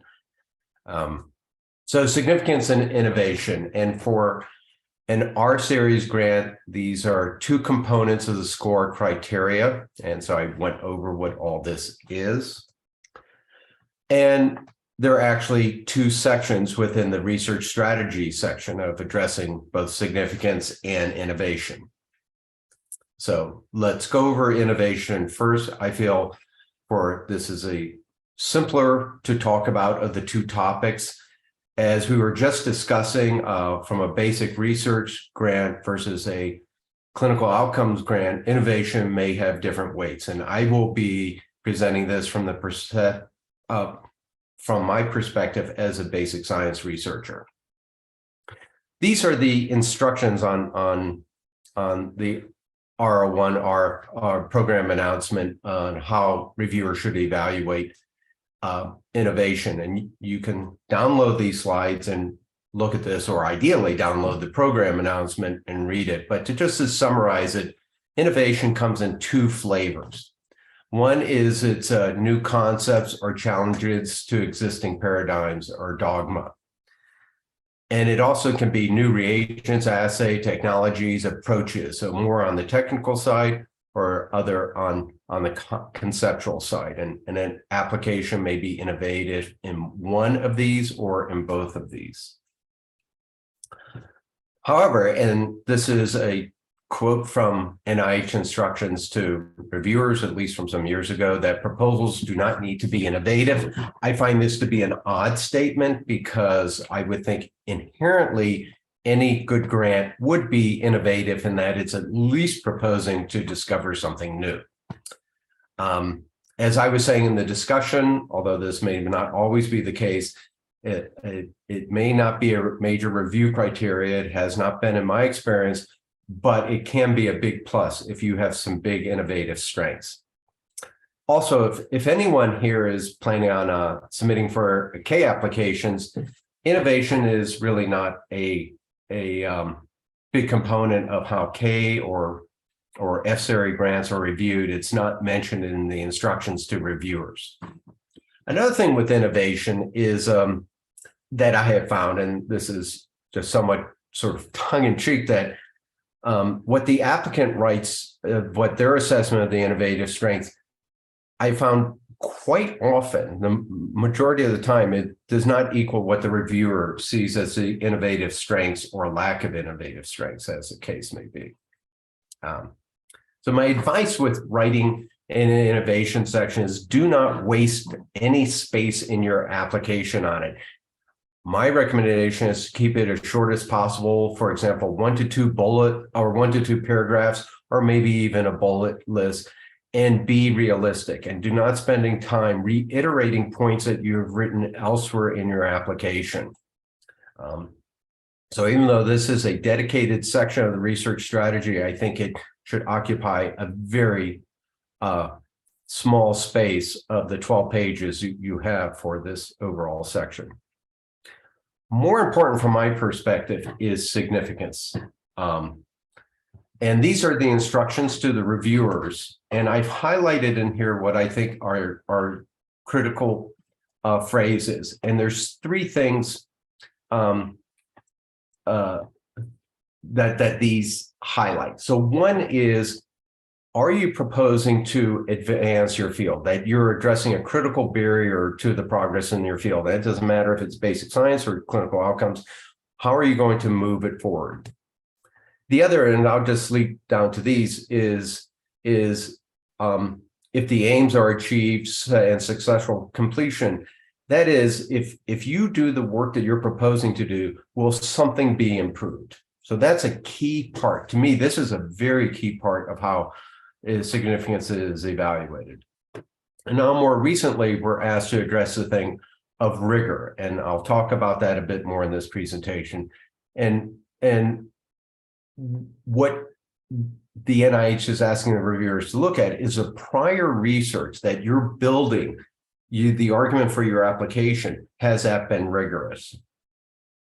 So for as an example if you're studying heart disease, one of the lacks of rigor in that is that much of our information, especially clinical information, has been done on the male population and females have been underrepresented in clinical heart studies in the past. And so you could argue that is, well, not argue, it clearly is sort of a lack of rigor in that.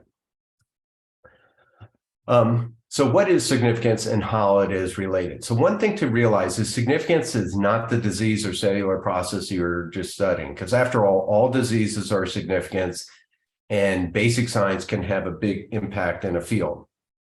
The big thing is, and that was sort of highlighted, is that what you're proposing, if you complete the work, if you achieve the aims, will scientific knowledge or technical capacity, clinical practice, et cetera, be improved?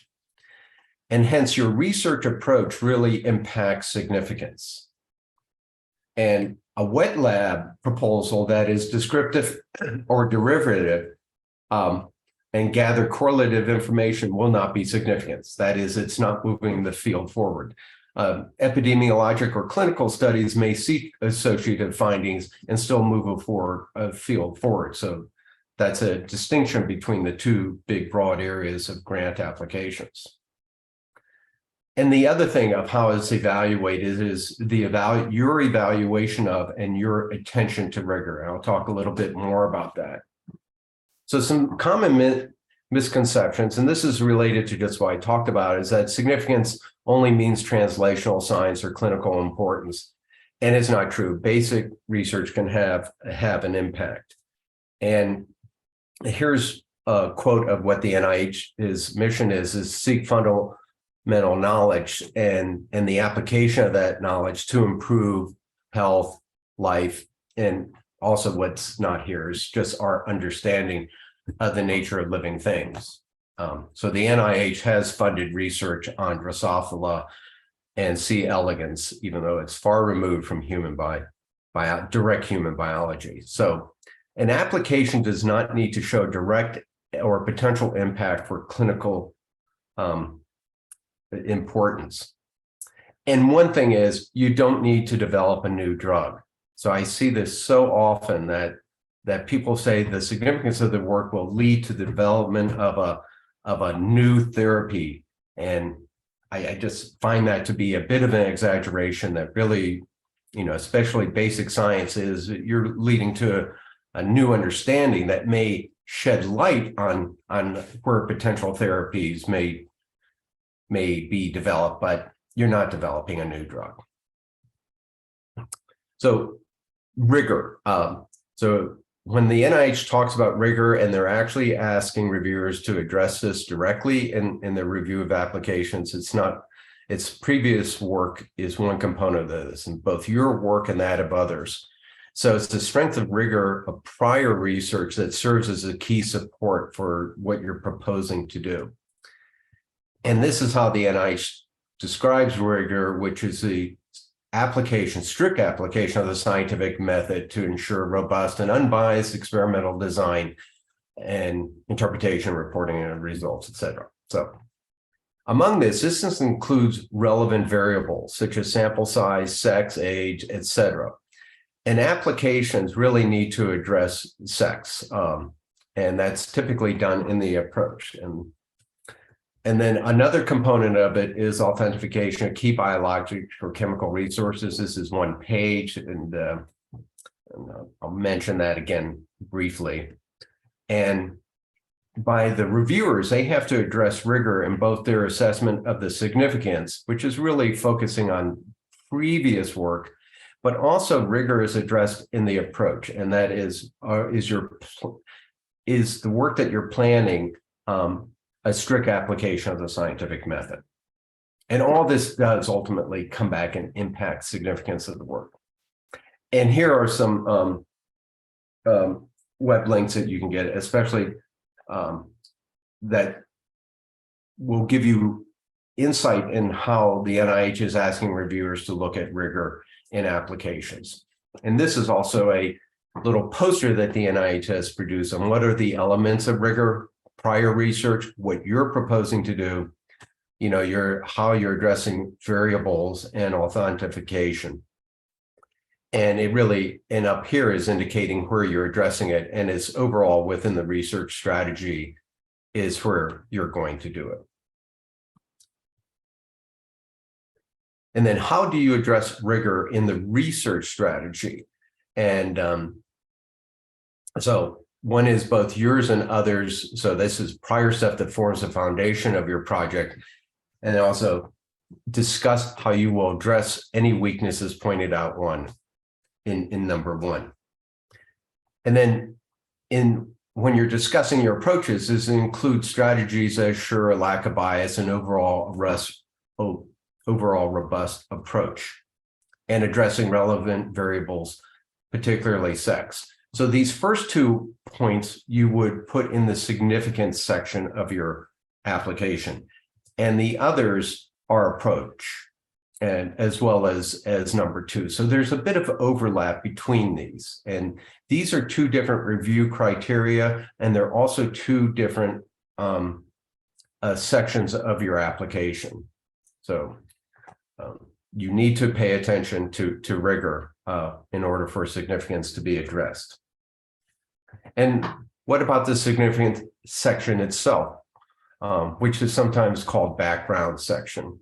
My recommendation is you need about 1 to 1.5 pages. I would say typically 1.5 pages. And here you're going to critically review the literature and provide a clear premise supporting what you're wanting to do.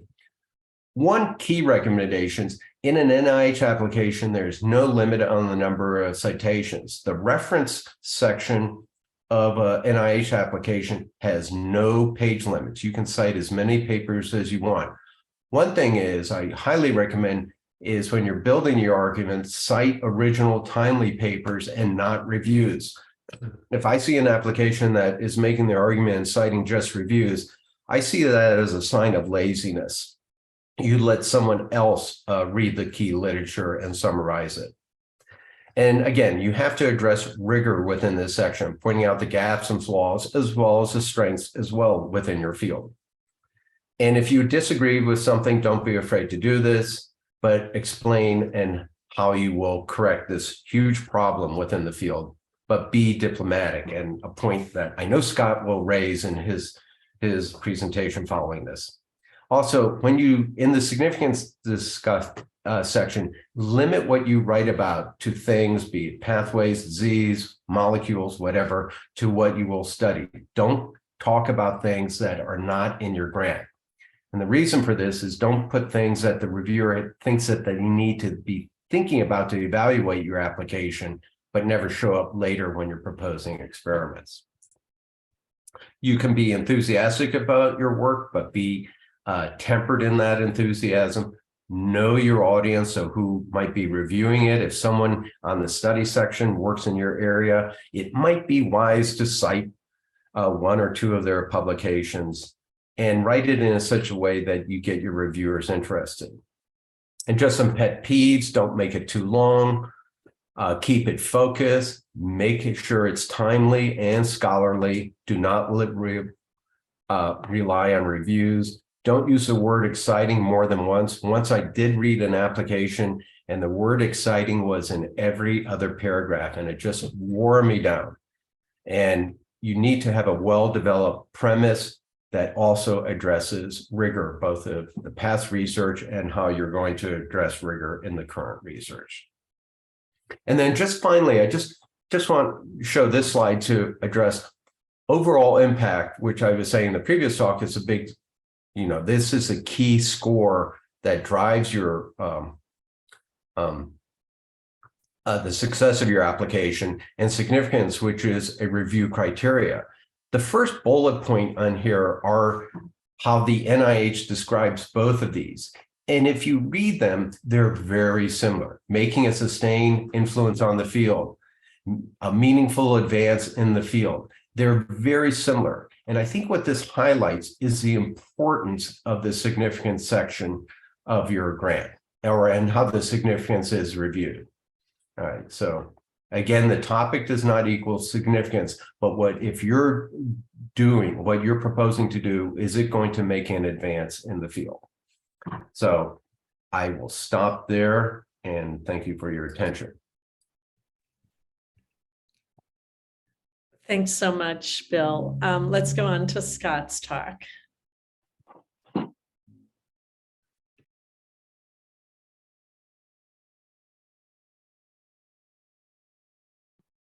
Let me share my screen.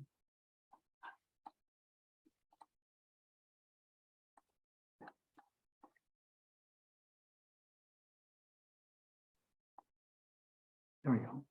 Hi, everybody. I'm Scott Filler. I'm down at the Lundquist Institute at Harvard UCLA in the Division of Infectious Diseases. And although I'm a clinician, most of my research is on the basic science on the pathogenesis of fungal infections.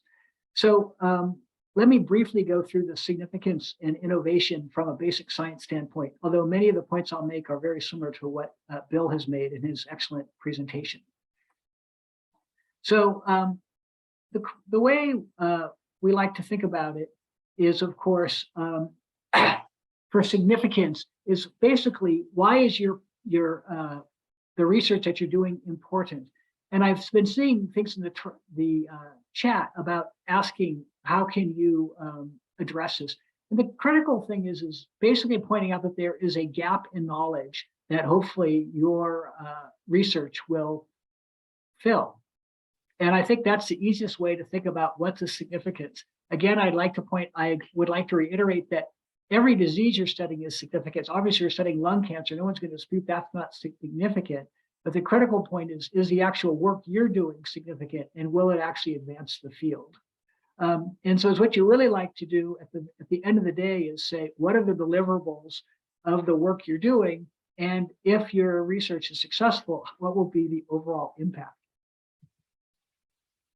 So the critical thing of the significant section is to kind of think about your overall goals. So you want to emphasize the importance of the research and the gaps in the current knowledge, and again, how your proposed research will fill these gaps, and potentially how knowledge gain can be applied to other systems. So for example, although I do research on Candida albicans, I try to make sure that the work that I mentioned might also be applicable to other pathogens outside of the one I happen to be studying. The other thing you have to realize is the people reading your grant could be quite varied. They could be anyone from an expert in the field who knows it as well as you do, to basically somebody who barely even knows what your pathogen is. And so it's a real challenge to write this in a way that is understandable to sort of an uninformed but intelligent scientific person versus someone who's an expert in the field. I kind of think about it as sort of writing it the Scientific American style. But the critical thing about the background information is it must support the overall premise of your research. And the critical part is you want to get the reviewer interested and say, wow, this is a really interesting topic. I'd like to know more about it. So a key point is that don't assume the reviewer will read every word. So we've all had grants where the reviewers criticized the grants and said, oh, it's a shame they didn't put in section X when you actually did. And so if there's key points that you think the reviewer needs to understand, it's okay to emphasize with like bolding or underlining it, or maybe even repeat it more than once in different parts of your grant. So again, the reviewer may or may not have expertise in your area of research, So this is why using jargon and abbreviations can be really tough, because again, if it's someone who's new to the field and there's all these abbreviations, they won't understand it very well. A good friend of mine has told me that if reading a grant gives a reviewer a headache, you're unlikely to get a good score. And so you really got to keep that in mind. Make sure that your statements are factually correct. When I read grants about various microbial pathogen, I find it really irritating if they make statements in the background that aren't correct about, like, you know, who gets these infections and what the treatment is. And then again, make sure that you describe the broad overall impact of your work, not just how it would potentially fill a narrow gap in knowledge, but also how this sort of approach might be able to be used to address this problem for other pathogens. Because again, the people in the study section will very likely study pathogens other than the one that you're looking at. And remember, this is a sales pitch for your grant. So the key thing, I think, is to think about your audience. Bill did a really nice job of showing the makeup of the study section. Typically, nowadays, it's roughly 50% men and women. The one thing I've noticed is that a good percentage of the people in the study section, English will not be their first language. So you don't want to write really long run-on sentences with multiple clauses and subclauses. I try to keep my sentences short and declarative so they're easy to understand. Because what you really want is you really want the reviewer just nodding and thinking, oh, yes, yes, yes. I think it's very important, as Bill said, is to end paragraphs with conclusions, because you want the reviewer to have your point of view and not suddenly interpreting the data and coming to some different conclusion which doesn't support what you're doing. You want to avoid the potential pitfalls of your proposed research in the significant section, because you'll get to that later when you write your approach. And the other thing is although you want to discuss gaps in knowledge, you want to avoid overt criticisms of other people's work. And the obvious way to think about it is, what if the person who did that work ends up reviewing your grant? They're not going to be very happy that you're slamming their work. So there's ways to point out gaps in knowledge without directly criticizing previous work.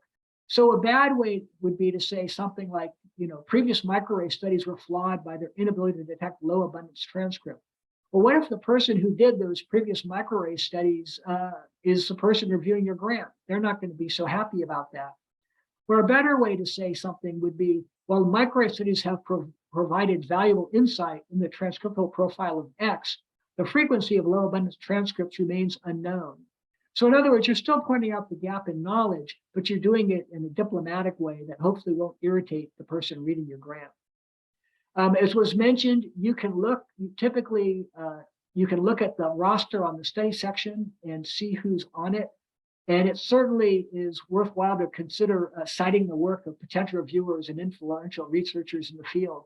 You might even use words such as, the seminal finding of X, because if that person is reading your grant, they're going to probably like that. You might want to consider a diagram illustrating your system, your studying, and the goals of your research. A lot of people really like that. And it kind of gives them a way to sort of encapsulate your grant and see what they're going to do. The other thing is at least half of the reviewers who are going to look at your grant are men. And we know that somewhere around 8% of men have red-green color blindness. I guess I'm sensitized to this because 2 people in our division, both men, are red-green colorblind. And I know that when we present data to them, if we have our key differences, between the red bar and the green bar, they can't tell the difference. And so I try to avoid red-green color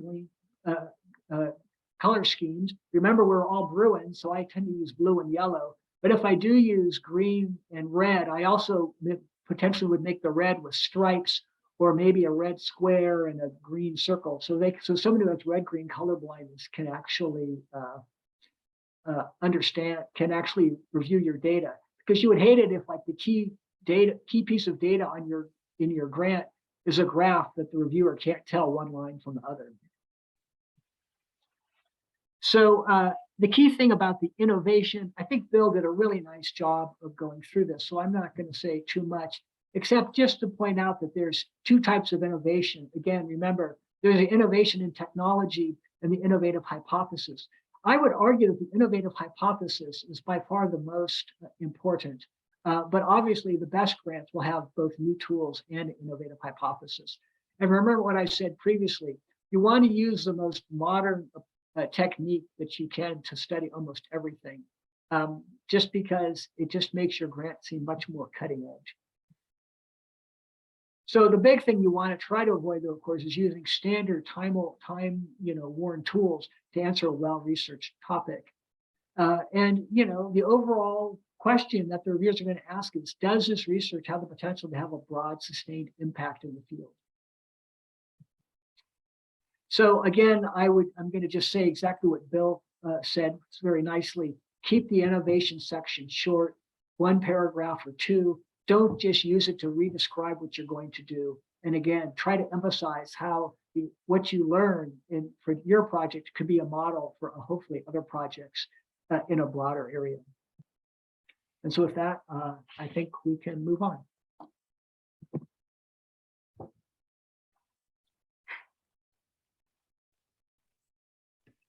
Great. Thank you. I think we have a short Q&A now. And we have picked up some time, so that's good. We're only 7 minutes behind now. So let's open up the floor for questions.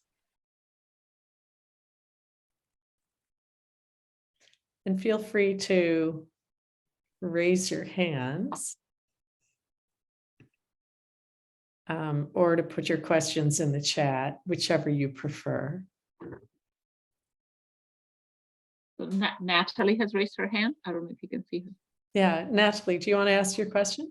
Yeah, I put it in the chat as well, but it was a really great point about the rigor. And it seems a little actually subjective, giving that section. So I was wondering how, if we do implementation science and have components of community-based participatory research, how do we address rigor to, maybe people who have those stronger philosophies of hypothesis testing? And yeah, like what should we pay attention to? Will they accept? Yeah. So I would, I'll take a crack at this, but invite my colleagues who do a lot of community partnered research to chime in. I think whenever we do community partnered research, we want to make sure we're being inclusive of the populations who are most at risk for the condition and who have the poorest outcomes. And so, I think when I look at a grant that's a community partnered grant, and I'm thinking about rigor, I'm thinking a lot about who's the population sampled. Who are we going to be getting information from? And are they really the people who are going to inform what is ever, going to be the next step in the research plan? So for example, let's say you were doing a project partnered with the health system to address the absolutely dismal compliance with lung cancer screening. If you, we know lung cancer screening is done with low dose CT.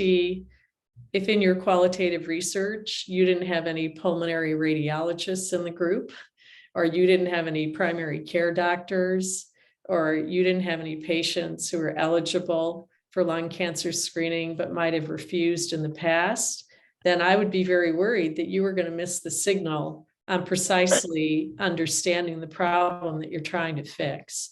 So I think, that's one aspect. And then a second aspect of rigor would be, once you do that community partnered or health system partnered research and you get your data, how are you analyzing it? Are you using state-of-the-art approaches? Do you have, a card-carrying qualitative researcher on your team, either a medical sociologist or a medical anthropologist? I would be looking for that type of expertise when you're trying to get from your raw data to actionable items that might influence, say, the design of a future intervention. But let me pause and see if others in our group have other things to add. How do you think about rigor with partnered implementation projects? Tannaz, did you want to jump in?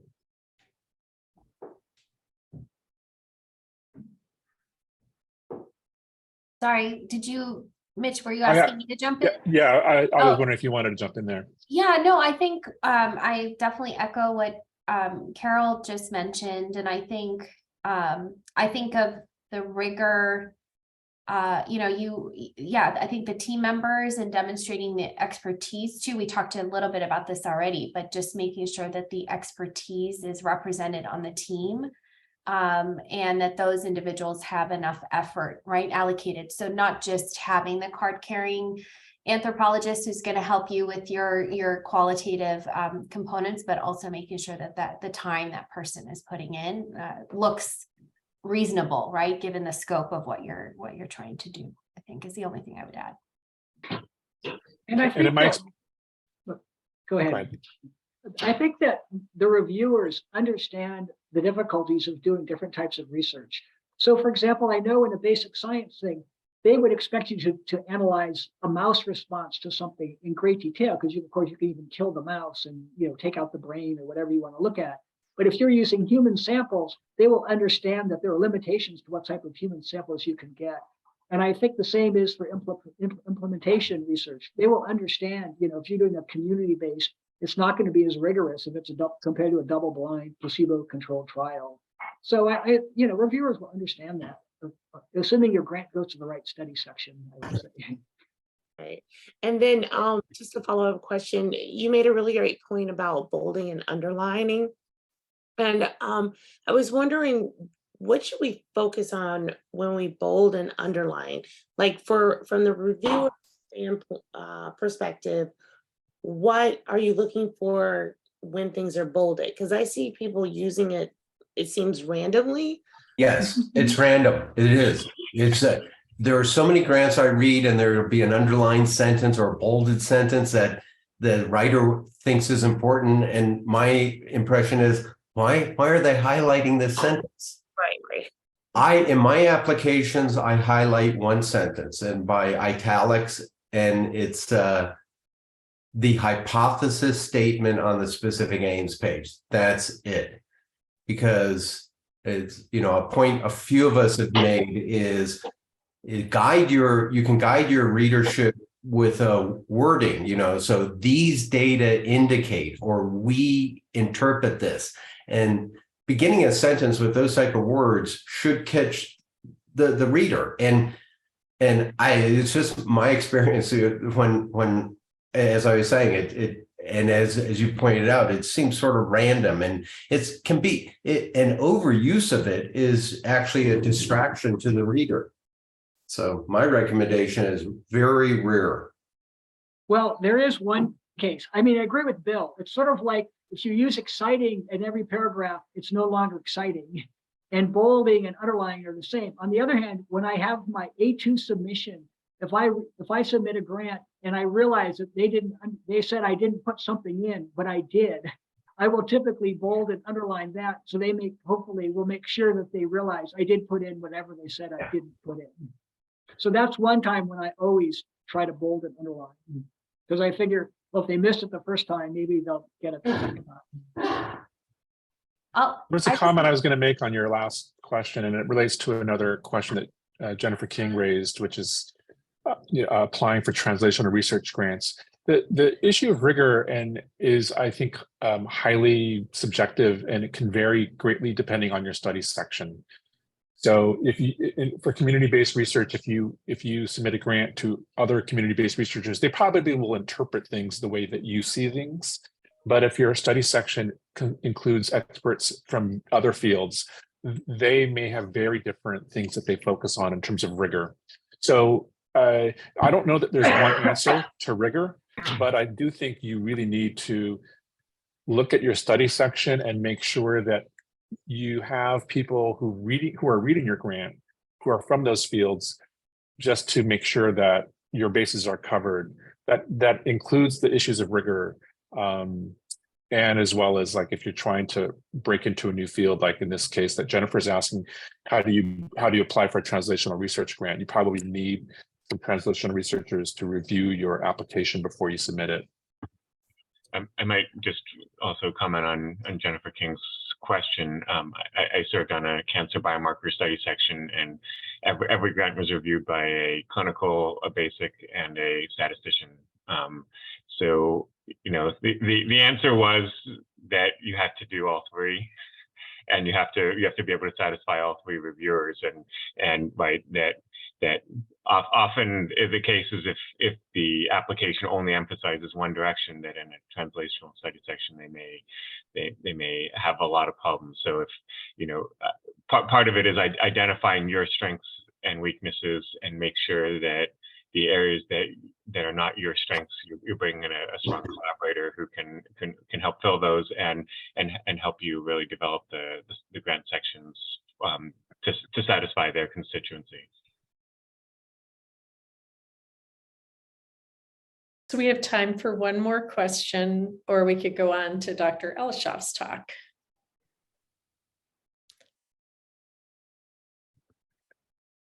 There are a couple of questions just about how to present the prior literature. Mimi Kim had asked a couple questions related to it, like, and I think maybe Scott, you touched a little bit on this in terms of how do you present the prior literature and the balance between indicating areas for improvement but not being too critical. I don't know if you see those two comments. Do you want to elaborate a little bit more on that, Dave, Scott? Yeah, I mean, the problem is you only have 12 pages, so you can't, it's really hard to have an incredibly deep literature dive, especially if there's a lot of literature on that area. I mean, one thing I can say is this is why it's always good to find your niche of research where hopefully there isn't, you know, thousands and thousands of paper on that general area. Because if there are, then people are going to say, well, this is really, you know, a heavily plowed field, and we're going to get a whole lot more out of it by studying it. So this is kind of goes back to deciding what your topic of research is going to be on in the first place.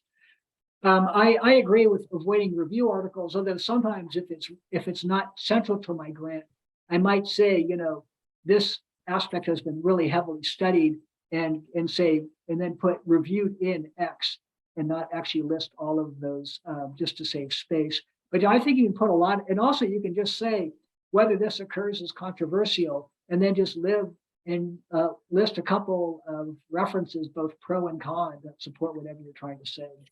But it's definitely a challenge to try to do a nice literature review, but also keep it concise. And again, make it so that, you know, somebody who's outside the field still finds it interesting, who may not care about all the arcane differences you know someone might have on some minor point.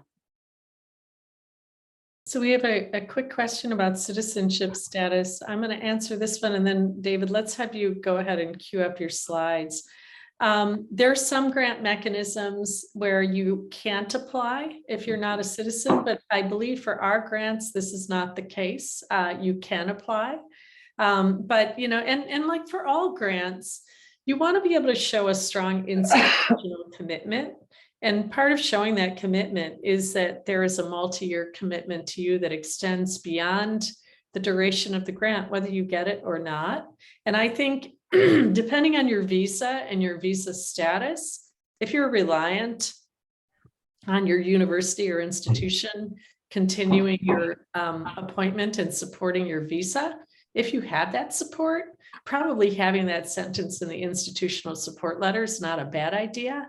But there's not really anything, you know, a non-citizen necessarily has to do in the scientific proposal that would be different than for anybody else. It's just a matter of, I think it, you know, for some reviewers, it might raise a question about, you know, does this person have the multi-year support to do this 5-year thing in the US or whatever? But do others have anything to add to that? Yeah, it's if you're physically in the US at a US institution, citizenship has no bearing on a R series grant. The NIH does fund R01s outside the United States, actually a fair number. There, in the research proposal, you really have to point out what is really unique about what you're going to do and how it cannot be done elsewhere. But so both in Europe and in Canada, there's several people who have R01s, not a whole bunch, but so R01s, it's a great mechanism. But in the US, no citizenship. That does not have to be evaluated. All right, thank you. Let's go on to David's talk, and I have to go interview a job candidate for a half hour, so Mitch is going to take over the moderating. Thank you. Okay, so I'll get started. The topic is how to craft the approach section of an R grant application. And I'm a biostatistician at UCLA, and so the topic areas will be sort of heavily focused on the statistical components of the approach section. Okay, so the overview, I'll talk about the preliminary data, some about study design, sample size and power calculations, the statistical methods, and some writing strategies. And so a lot of this is informed by, I've had the opportunity to participate in about 30 to 50 grant applications per year over the last 10 or 15 years. And so I've seen a lot of what works and a lot of what doesn't work. And I've also been part of study sections in about 6 different NIH institutes. So again, so the way I'm kind of starting out each section is kind of phrasing what the reviewer might ask themselves about your grant application. So for the preliminary data section, the question that certainly I ask myself is there a reason to believe that the study hypotheses could be true? And is this research team capable of carrying out the study? So of course, what's already been mentioned, strong and relevant preliminary data is key for R01 grants. And there's some strategy in terms of what you want to present. Certainly, if you're going to be describing using assays, you want to describe that you have experience with those assays. And if you have novel laboratory methods, that to make sure that those methods really work in the patients and samples that you actually have in your research study. Of course, you want support for your study hypotheses, and ideally use figures and tables where possible. Okay, so what are some of the failure points that I see very frequently? One is insufficient annotation for figures and tables. As a reviewer, it's the worst thing. You see a figure and you can't immediately tell what it is if the axes aren't labeled, if there's not enough text really describing what's being shown in the figure. Figures and tables are your friend, but if somebody can't immediately glean the information from them, they're not useful. Additional failure points, if there's poor data analytic techniques for the preliminary data analysis, it's this is a point where you want to gain credibility with a reviewer, and if they see that you're sort of using the wrong statistical methods for your preliminary data, then they don't have confidence that you'll be able to use the right methods for the data that you'll be collecting in the application. If there's insufficient support for the hypotheses, that can be very problematic. But also if there's sort of unrealistically strong or sort of naive preliminary results. And this might be in say, biomarker research where you've looked at 10,000 genes and 3 genes came out as significant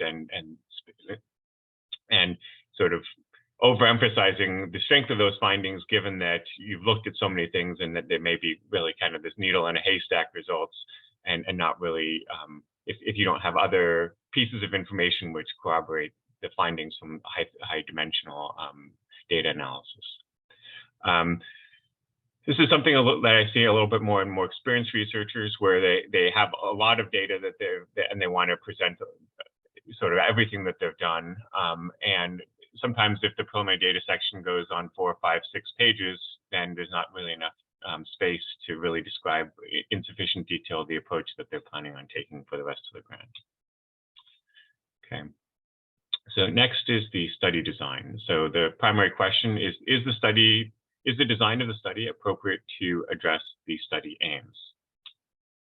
Okay, so what are some of the necessary elements that, first is to make it clear what is the actual design of your research project. Is it a RCT? Is it a cohort study? Is it a case control study? Cross-sectional, to be very clear what the design actually is. Next, to describe the specific study endpoints or outcomes and clarify if necessary how they'll be quantified and what the measurement scale is.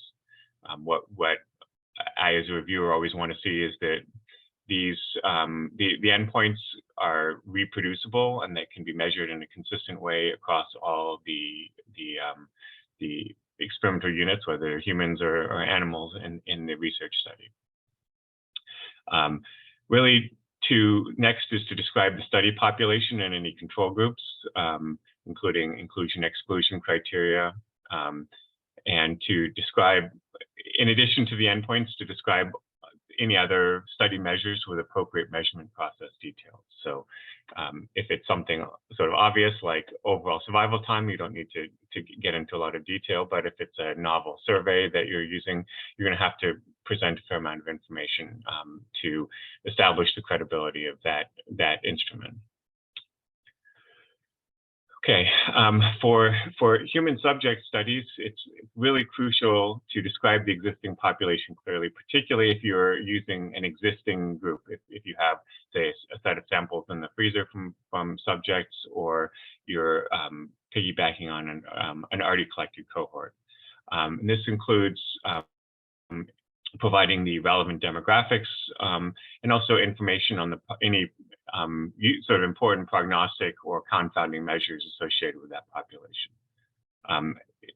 From my perspective, nothing says that you're ready to go more than having, say, essentially a table 1, really demonstrating that the cohort that you have access to is the right cohort to answer the study questions. So some additional considerations in the study design, if it's a RCT, being really specific and clear about the randomization methods, describing the validity and reliability of any study measures. If you're going to have matching, really describe that matching process really carefully for, say, a case control study. And if the project is going to involve creating, say, statistical models or machine learning models or AI models, really being really clear about the model building components, but also the validation of those models and validation strategies, either using cross-validation or sort of training test designs. So what are some of the ways to fail? One is if there's any mismatch between the study population and the objectives. If the purpose is to discover early detection biomarkers for lung cancer, you don't want to show that your study population has mostly stage 3 and stage 4 lung cancer patients. Another component is if you're recruiting patients for a prospective study, making it clear that you have sufficient time for recruitment and follow-up is going to be crucial.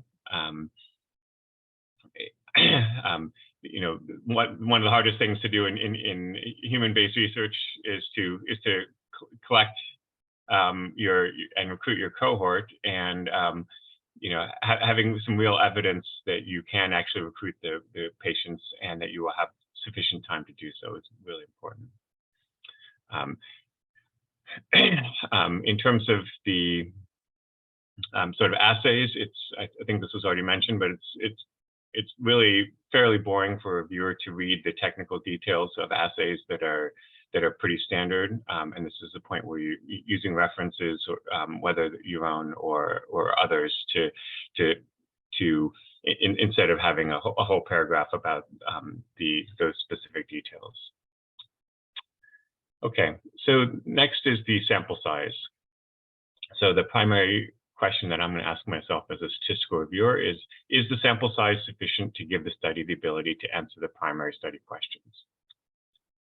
Okay, so what are the necessary elements that you need to provide to convince the reviewers that you've done this the sample size evaluation properly. And what's sort of the thought process when you're creating the grant.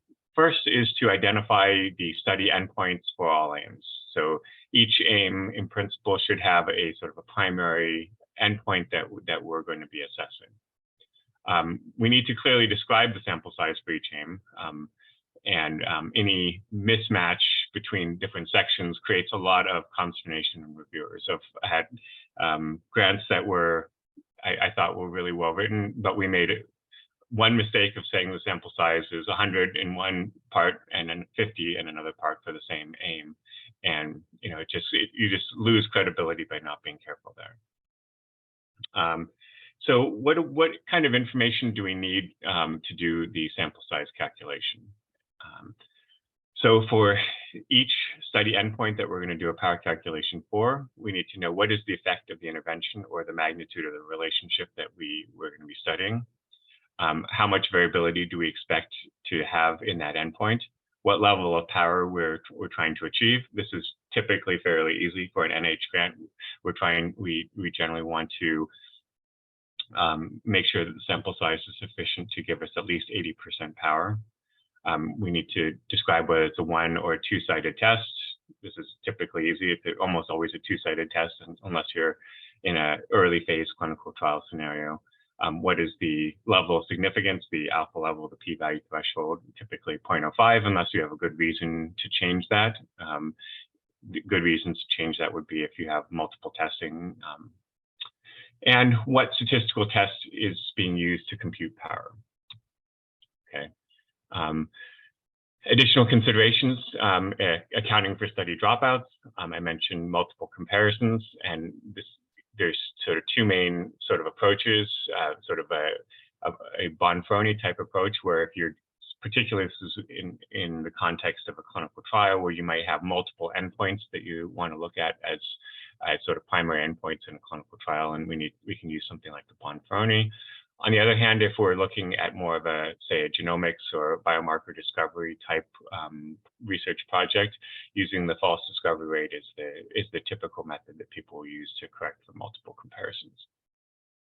And it can be useful to examine the sort of required sample sizes for a number of different scenarios when you don't really know what the what the actual effect size might be for your endpoint. Obviously, since this is a grant, and we often want to, when we're presenting multiple scenarios, you present multiple scenarios, all of which show that the sample size you're using is a reasonable one for the research question. You don't want to give reviewers ammunition against you when you're writing your grant.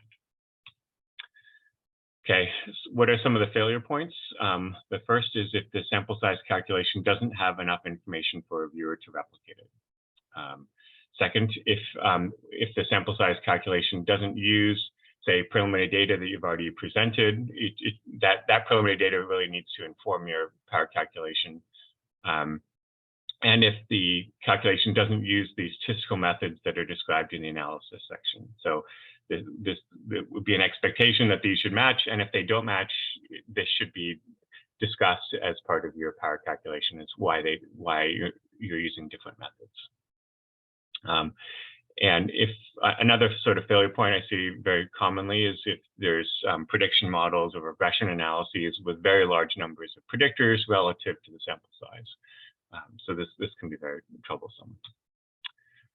Okay, I'll start off with giving a few bad examples of power calculations that I've seen many times over the years. The first one is that a previous study recruited 150 subjects and found significant results. Therefore, a similar sample size should be sufficient for this case.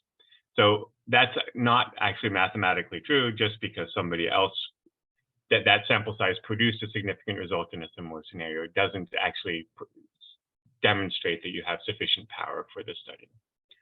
On the basic science front, it's sort of our lab usually uses 10 mice per group, and that may be a true statement, but 10 may be too many or 10 may be too few.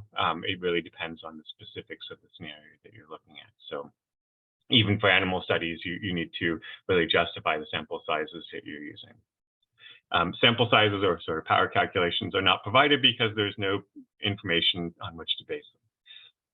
And this is a tough one because this is often true that there's many times if you're doing something new, you don't really know how big of a difference there may be between treatment X and treatment Y in a particular disease population, or you don't know what the magnitude of the correlation might be between your biomarker and your clinical outcome. Well, and while that's true, that doesn't sort of get you off of trying to describe as best you can what the sample size you have available to you is going to be able to sort of scientifically achieve. So this is the point where we have to make as good guesses as we possibly can and still justify it, even though we know that they may be just guesses. Okay. Next is that the throughput of the clinic is 50 patients a year. Therefore, after 2 years, we have a sample size of about 90. Well, this is important information to really justify that the cohort that you put forward will actually be achievable, but this is not a justification for why that is the right scientific sample size. And then I get this, I see this one all the time. Based on our assumed effect sizes, we expect to have greater than 80% power. The sort of power by assertion kind of model for a calculation. This is really not acceptable. So what is a good example? What are the pieces of information that you need to provide? So I'll read through this really quickly and then sort of go piece by piece. So a sample size of 38 in each group will be sufficient to detect a difference of 5 points on the Beck scale of suicidal ideation, assuming a standard deviation of 7.7 points, a power of 80%, assuming a two-sided significance level of 5% and a two-sample t-test. This has been increased to 60 to allow for predicted dropout. Okay, so let's go through each piece and say why it's necessary. So, of course, the first one is what is the sample size we're using to create our power calculation, 38 in each group? What is the assumed magnitude of the difference in our between the groups? And this is 5 points. What is the primary outcome in the scale? In this case, it's the Beck scale. How much variability is there expected to be in that Beck scale? 7.7. With this sample size, what power are we achieving? And so I've stated the power here. That we have to say whether we have a one or a two-sided test. Two-sided, what's the level of significance? 5%. And what is the statistical test? Okay, so in this one sentence, I've essentially encapsulated every piece of crucial information that needs to be provided to justify the sample size and the power for the study. Now, clearly, there's some assumptions that are being made here. This 5 points and 7.7 points. So after this sort of primary statistical statement, then we need to be able to justify why we think the difference is 5 points or the standard deviation is 7.7 points. So there's more justification needed, but this one kind of statement can really encapsulate all of the critical pieces, which will allow a reviewer to replicate what you've asserted in your power calculation. Okay, next is the statistical method section. So the primary question is, are the statistical methods appropriate for the analysis of the data that will be collected? We need to ideally have a method section for each aim. And generally, my suggestion is that to not have an overall statistical analysis section at the end of the grant application, but to integrate the analysis into each and every one of the aims. I think it helps. It sort of helps wrap up each aim by really showing that what will be done with the data that's collected in each aim. And if you wait to the end, people will have somewhat forgotten what the original aims were proposing. We want to clearly describe the analytic strategies for each endpoint.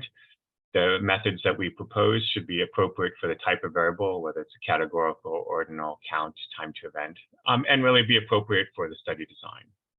And the statistical methods may include inferential testing, but also a model building component. The statistical method should also be appropriate for the sample size. So if we're going to have a smaller sample size, we use a Fisher's exact test rather than a chi-square test, for example. We want to include evaluation and validation strategies for regression and prediction models, and model assumption checking, so that, you know, to demonstrate that we kind of are aware of the potential pitfalls of the methods that we're using, and that we're going to be sort of doing those checks to make sure the data actually satisfy the assumptions of the methods that we're planning on using. We need to also, particularly in human subject studies, to account for missing data and have an analysis plan to handle missing data that will surely occur. What are some of the typical failure points? One is ignoring key confounders or demographic variables. I think Bill mentioned sex as a biological variable. If you don't mention sex as a biological variable in your analysis plan, you will surely get docked as a weakness by the reviewers. This is incredibly consistent review criteria. If you ignore standard prognostic or predictive measures, if you're doing a lung cancer epidemiology study and you ignore smoking status, that's going to be a problem.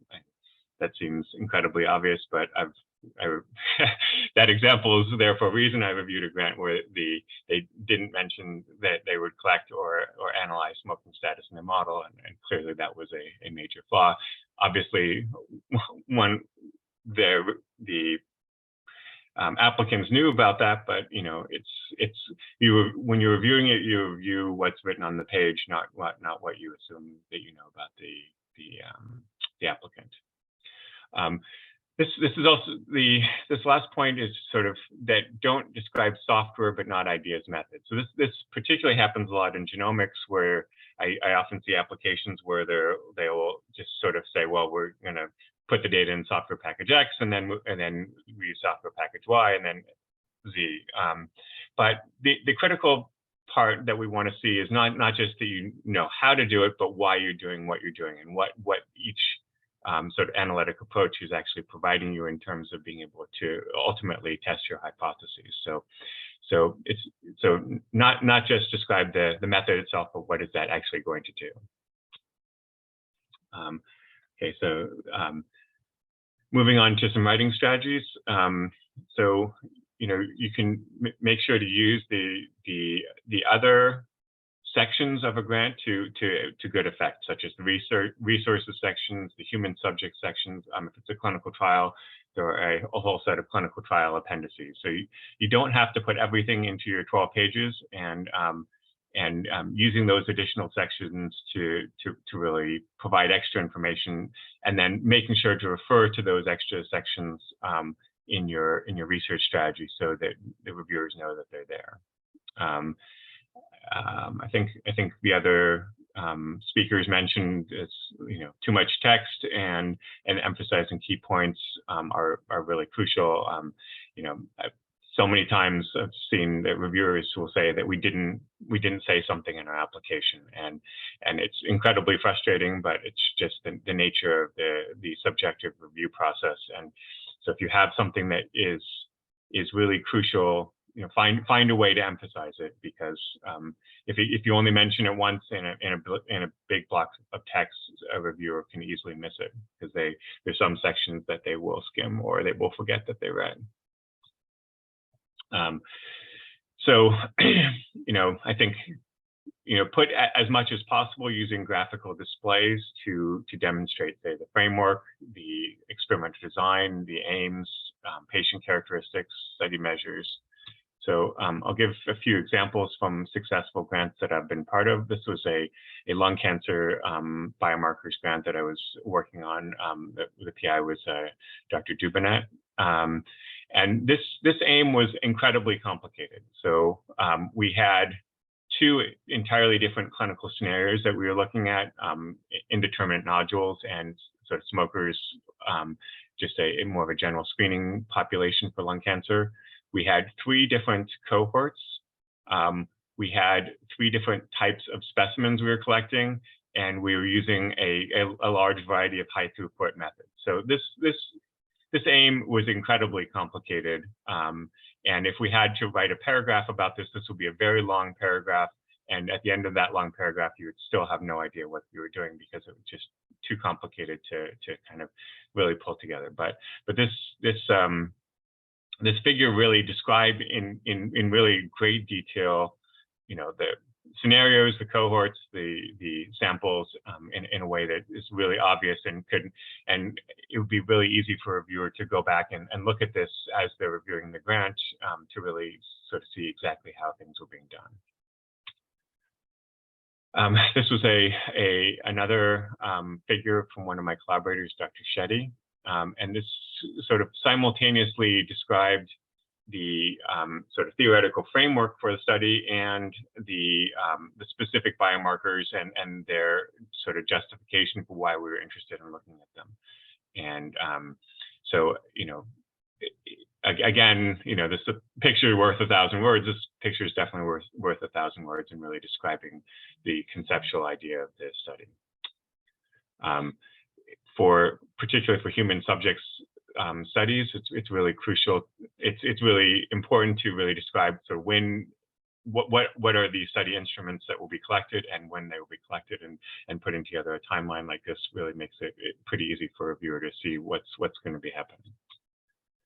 And I think this is my last slide, that there is substantial grant application assistance available at UCLA through the CTSI, and specifically through my program, the biostatistics program. We can help with study design, data analysis protocols, sample size and power calculations, and identifying an appropriate statistical collaborator.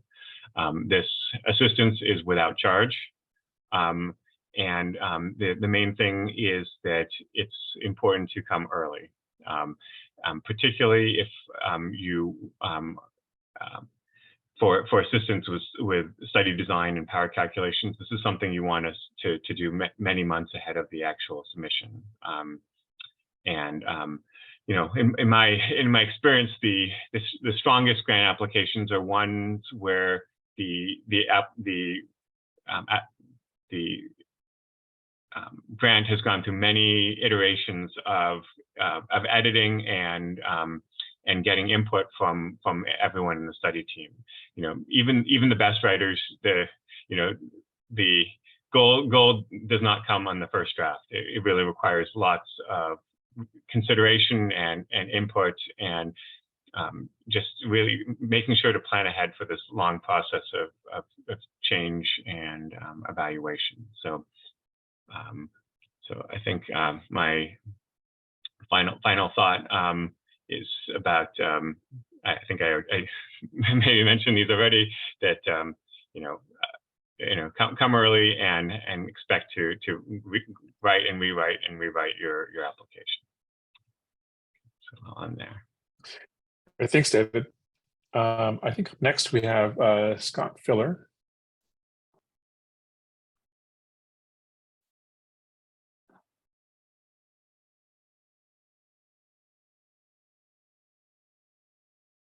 There we go. Okay, hopefully everyone can see my application, my screen. Yes, David, thank you for that outstanding presentation. I will mention that when I'm on study section, and especially reviewing animal sections where they have to have power calculations, virtually all of the don'ts that he has listed, I have seen. You know, like everybody uses this sample size, so that's this number of mice, so we are too.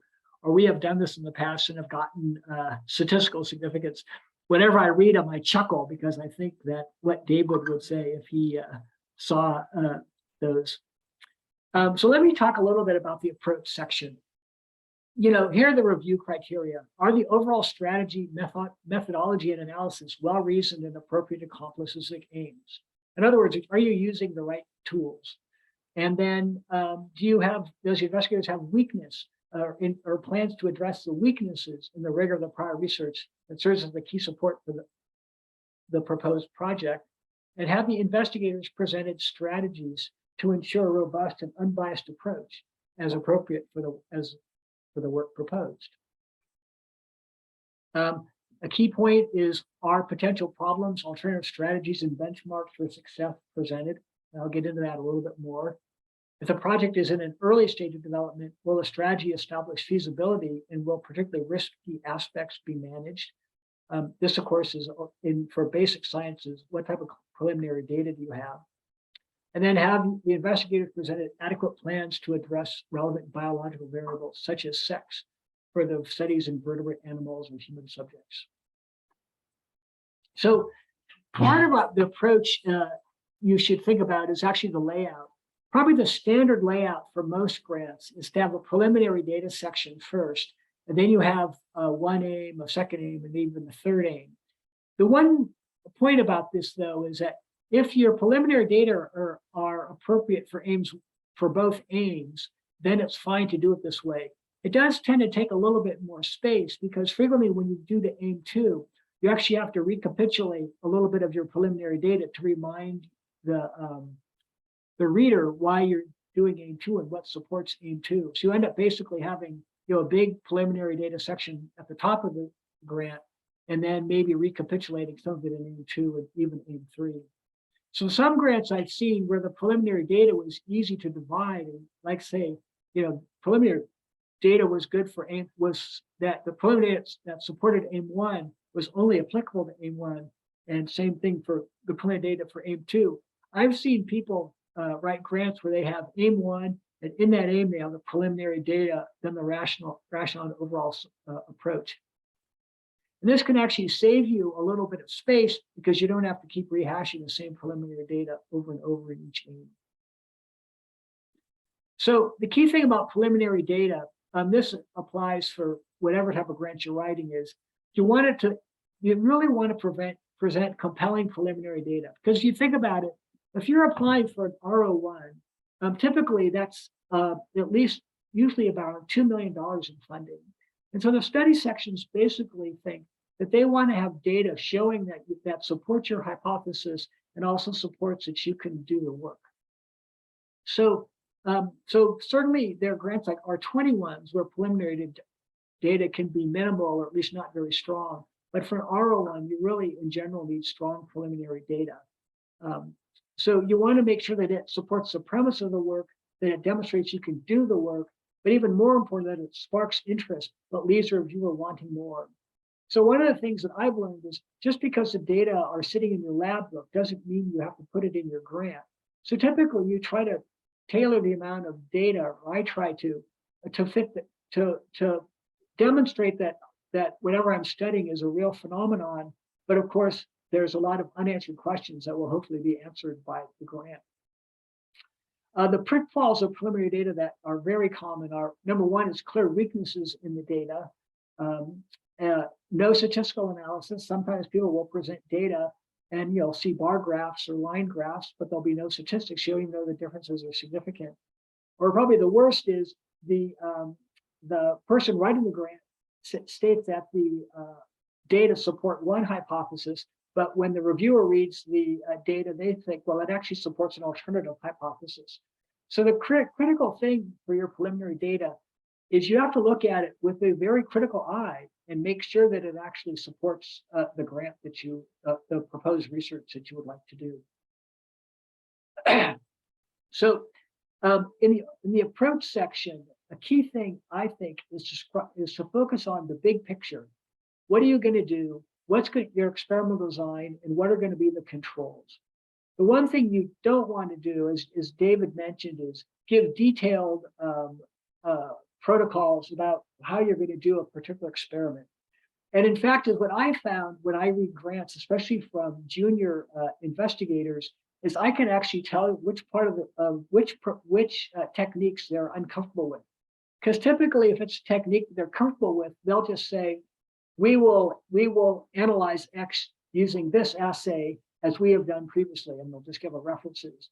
But then in other sections, they'll be giving you, incredible amounts of detail. We're going to add 2 microliters of this to 30 of that, and incubate it at 37 degrees for 30 minutes. And so you can tell that's an area where they're not feeling very comfortable, and they're trying to convince you that if we give you a lot of detail, that they know what they're doing. But on the other hand, it actually has the opposite effect because they're given so much detail, I can tell they're not very comfortable with it. And the other thing is the more details you give, the greater chance you have of getting something criticized. You know, if you say, I'm going to do this assay at pH 7.4, what if the reviewer says, well, actually, I think the results are clear if you do it at pH 7, right? But if you don't give that type of information, they can't really criticize you. As David said, you have to mention power calculations for the animal studies. However, one thing to save space is many details of the animal studies can move to the vertebrate animal section. And so if you're going to talk about the inoculum and anesthesia and stuff like that, a lot of that can be moved to the vertebrate animal section, which doesn't count towards your 12-page limits. And then I did underline addressing sex as a biological variable. And the reason is because this is a review criteria.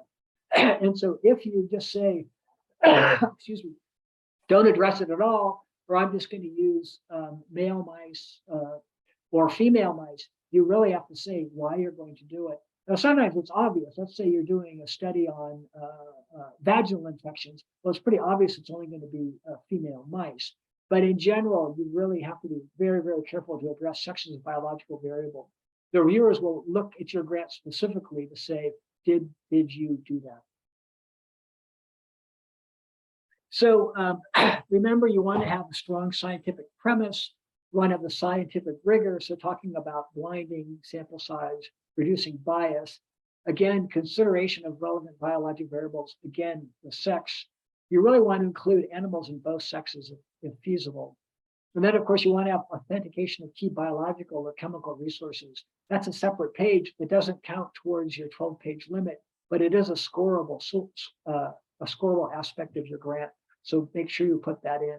Sometimes it can be pretty standard. So, for example, the cell lines you're getting are from the ATCC. You can just say that and they'll figure that the ATC will validate it. But if you're getting cell lines from other people, you want to mention about how you're going to validate to make sure that you know you got the mutant or the cell line that you think you got. So here are some of the pitfalls with the approach. One of them is that one aim depends on another. This is a common sort of rookie mistake. Now I put an asterisk by this because sometimes you can have one aim depend on another. Let's say aim one is to do something that's going to generate a lot of data by a standard technique. Like let's say it's RNA-seq, for example, a ChIP-seq or something like that. Well, then obviously that aim will be successful. And so if aim two is to analyze the data from aim one, that's okay. But in general, you really want to make sure the aims are complementary, yet also can be done independently. Because the concern is that if, let's say, aim two depends on aim one, if aim one fails, then aim two goes down the tubes also. Again, you want to avoid excessive detail. Frankly, when I see grants that have huge amounts of detail about the methods, I just skim it. And I kind of think to myself, wow, they just wasted a whole paragraph of space that wasn't really necessary. And so again, it detracts from the overall message. It actually tells a reviewer what areas you feel weak on, and it also is a target for criticism. As was already mentioned by Bill very nicely, avoid densely written prose. Remember, if reading a grant gives a reviewer a headache, that grant is unlikely to receive a good score. So I think that one of the areas that I see grants criticized almost the most common is the anticipated results and potential pitfalls. I think some people don't appreciate how important this section really is. The big thing for this section is you want to write, what do you think the results are going to be? And this is where creativity and flexible thinking are important. In other words, in your mind, imagine you actually did the experiments, and then what are you going to get? What are the potential outcomes? So the one mistake that I see very common in grants from junior investigators is they talk about technical pitfalls, like, if assay number one doesn't work, I'm going to use assay number two. But they never address the bigger picture is, what if the hypothesis that they think that the data are going to support end up supporting a different hypothesis?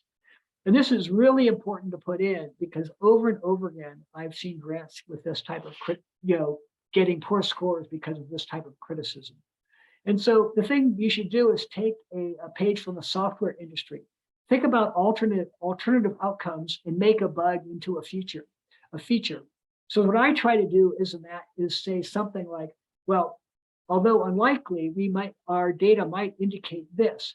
Well, if this would in turn cause us to investigate the following alternative hypothesis, which you might try to make more interesting than even your initial hypothesis. So in other words, they know you, although you think your hypothesis will be supported, you have backup plans in case the data support otherwise. And I think that is much more important than talking about arcane details of assays. And so it's really important to think about what if the data don't support your hypothesis. Another key point one of my strong rules is never present a potential pitfall for which you don't have a good solution. I can give you an example. I was reviewing a grant several years ago on a topic on which I knew very little about. And in their potential pitfall section, they brought up what I thought I was thinking, wow, this is a pretty good grant. I really like it. It seems like they really know what they're doing. But then they brought up a pitfall, which I thought, wow, I hadn't thought of that. This is going to be a major problem. And their answer to it was sort of like, well, we hope it doesn't happen. And at the end of the day, I ended up giving the grant a poor score because this pitfall seemed so great. And frankly, if they hadn't brought it up, I wouldn't have known it because it wasn't really in my area of expertise. So a friend of mine has told me the reviewers are always willing to shoot your grant down. So you don't want to give them extra ammunition. So again, always present pitfalls for which you have a nice, convincing solution. Another thing that I think is really important is your future direction, because you don't want the reviewer to finish reading a section and say, okay, I'm convinced that the applicant can do this work, but why should I care? And so this is why this is a salesmanship part of your grant. You want to say, where's your research going? What will be its impact? How can this specific information be applied to a broader question? And so I think it's very important at the end of each specific aims to sort of talk about the implications for what you hope to find and why is this important, and basically why the reviewer should care about the work you propose to do. And so with that, I think we can move on. Thank you. Thanks, Scott. That's great. We are a little behind, so let's move on to the next talk rather than going to Q&A. And Tannaz is up next to discuss how to write the specific aim section of a grant application. Yeah, thank you so much, Mitch. So sorry, hold on, let me get this in the screen. Hopefully you all can see that. All right, so we're going to talk about the specific aim section. And I have to say this is it is arguably the most important section of the application, and it's because it's really the first impression, right? So it's very important, obviously, to try to work on this early, circulate it to your team members. And for me personally, this is actually my favorite sort of section of the grant. I usually start here, and then of course, when the methods and sort of the approach is all sorted out, I will come back to the aims and then of course just look at it again. And this section really needs to include everything that is important and exciting about your project, of course, without a lot of detail because it's one page. And this is the one page that every reviewer on the study section is likely to read, not just the 3 reviewers who are looking at your grant in detail. So again, really important to be convincing and really sort of justifying the premise for your work and why it should be funded. And there is a sort of a tried and true format to approaching specific aims. This may not work for every type of grant, but a general sort of approach to the specific aims that you can consider includes four pieces. The intro paragraph, again, capturing attention, and we'll talk about this hook, gap, critical need components of the first paragraph. A second paragraph that's the logical next step in your proposed solutions that you then transition into your aims, and then a final summary paragraph. And as we've already mentioned today, there's no figures allowed in the specific aims, and you want to try again to give the overview and the big picture and not be too technical here. You'll be able to provide all of the sort of scientific techniques and methods and in the full body of the proposal. And again, just remembering that everybody on the study section is likely to read this one page in detail. So so we'll talk about this first paragraph, and again, the acronym or the approach you want to think about is this hook gap critical need. So this first paragraph, again, really, again, just this is the first impression. This is your opportunity to draw the readers in. So the first 1 or 2 sentences, you really want to focus in on, sort of, again, how do you capture their attention? So you want to briefly describe what your proposal is about and convey, I think, a sense of like importance and urgency to your research. Why is this project important now? And so, sort of why is it critical to do this work? And whether it's prevention, it's saving lives. I mean, you can give lots of examples and referencing national guidelines, NAM reports, other things, I think, to add credibility again to the importance of the work is very important. And then you want to sort of move into the gap in knowledge, right, that your research is going to fill. So really clearly trying to state what the gap is and that it needs to be addressed, and then moving into the critical need for your study. Of course, this needs to be hypothesis driven.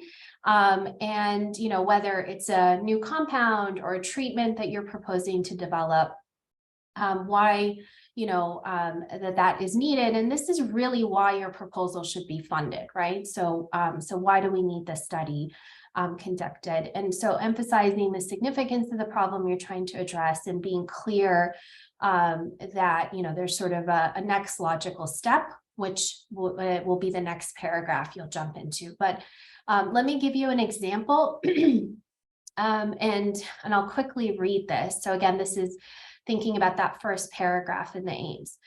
So there is strong consensus that routine pre-op testing for cataract surgery is inappropriate, with references. And I think I saw something in the chat asking about references in the aims, and absolutely you can include those. The American Academy of Ophthalmology even named reducing routine pre-op testing for cataract surgery as their #1 issue. Again, so this isn't just something you care about, but there are professional societies, national guidelines, or other groups that have drawn attention to the importance of this issue. Moving on to the gap, yet despite these widely endorsed evidence-based recommendations, most seniors undergoing cataract surgery still receive unnecessary blood testing.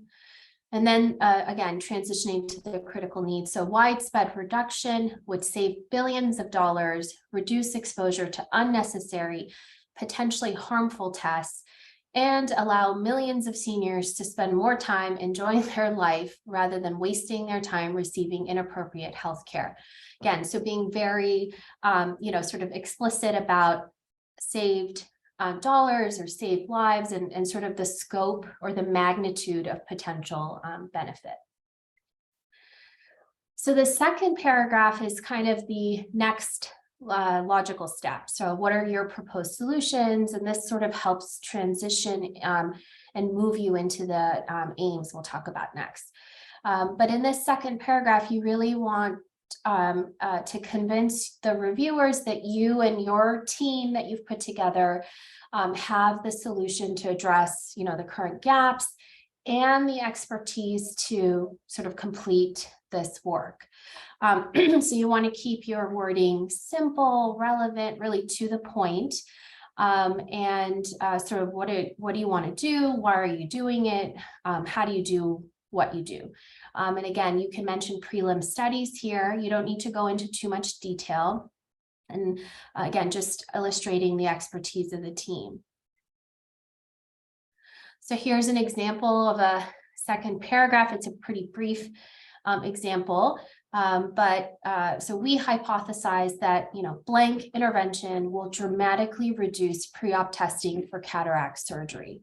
So again, here, sort of bringing up the next logical step or your proposed solution. We propose to test this hypothesis by conducting a pragmatic randomized trial, implementing our intervention at, so on. So again, helping the reviewer sort of move into the next section, which are your aims. And here, we really want to keep a number of aims reasonable. We have 3 to 5 as a general reference. I think most of the grants that I've reviewed to date have 3 aims with some sub-aims underneath. So again, it may vary project to project, but each aim should have 1 sentence that is concise, it's concrete, it's clear. And there is kind of a style preference here. So some individuals will state the aim and then underneath a hypothesis. And I've seen grants that just simply state the aim. So that's, again, something to talk with your team about. And it probably does depend on the proposal and the nature of the project as well. So each of the aims obviously needs to describe the experimental approach. You want to be clear about how you're testing your hypotheses, obviously the realistic time frame, really concrete about your outcomes. And I know this came up in the chat, but you really do not want your aims to be absolutely dependent on one another, right? So they should be related, but not dependent, because if, sort of one aim fails or there's unexpected results, you don't want it to negatively impact the other aim or prevent you from completing the project. And this is something that reviewers I've seen really do jump on. So be very careful about the interdependence of the aims and try to avoid that if you can.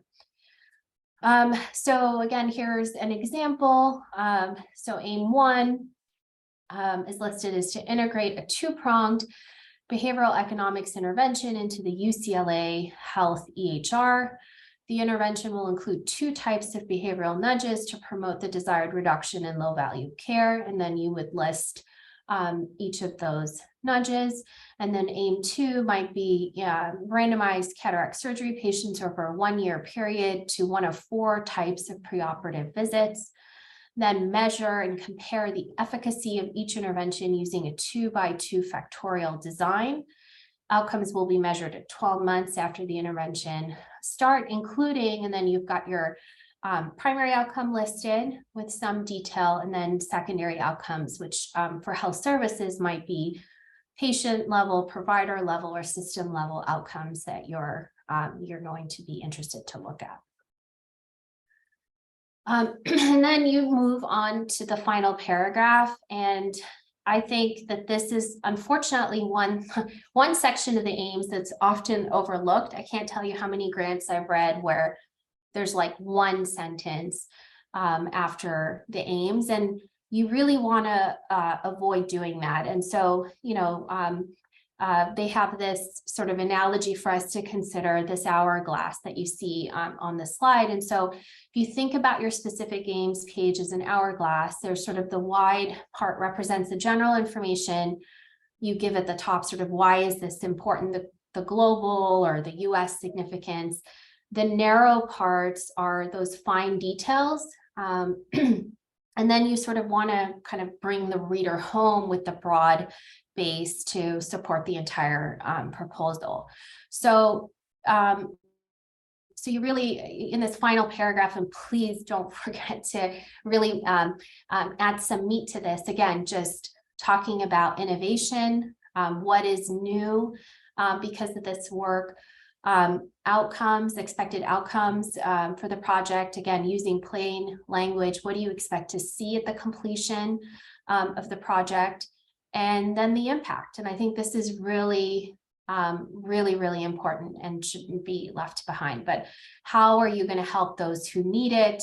Again, thinking about a new treatment, a new vaccine, disease models, diagnostic tool, and sort of really thinking about the impacts of your project a little more broadly.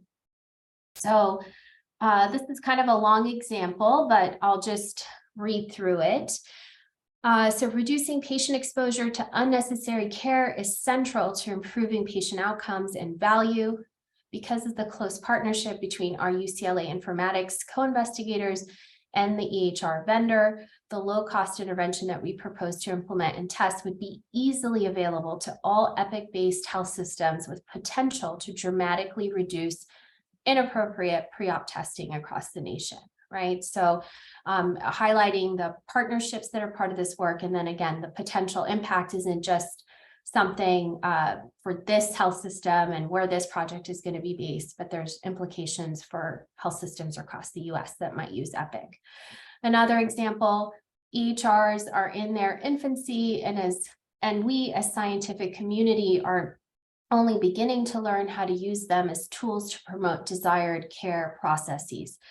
This proposed pragmatic trial would break new ground in our understanding of how behavioral economics approaches can be used to tap down on care that does not promote better patient outcomes. So again, really clear and I would say somewhat strong sentences to really help build excitement and draw the reader into obviously the rest of the proposal.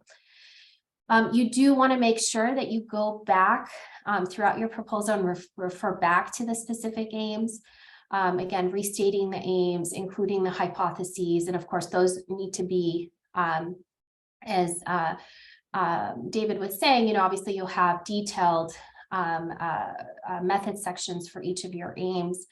The conceptual model, don't forget, obviously we routinely include those, but it would be really nice to illustrate the aims on the figure and make sure you're consistent. Again, because we often write the aims first, we'll go back to, make sure you're going back to it and catching anything that you might have tweaked as the final grant was being sort of finalized. And so there's a nice link here that talks about some of these tried and true approaches to specific aims. And this is it. And I put in a little comment because it's almost the holidays that I asked Santa for a nice reviewer for my research grant. And the other calculator says, oh, you still believe in nice reviewers for research grants, but they are out there and they're excited about funding junior folks. Thank you. Thanks, Tannaz. That was great. Scott, you're up next on the same topic. Okay.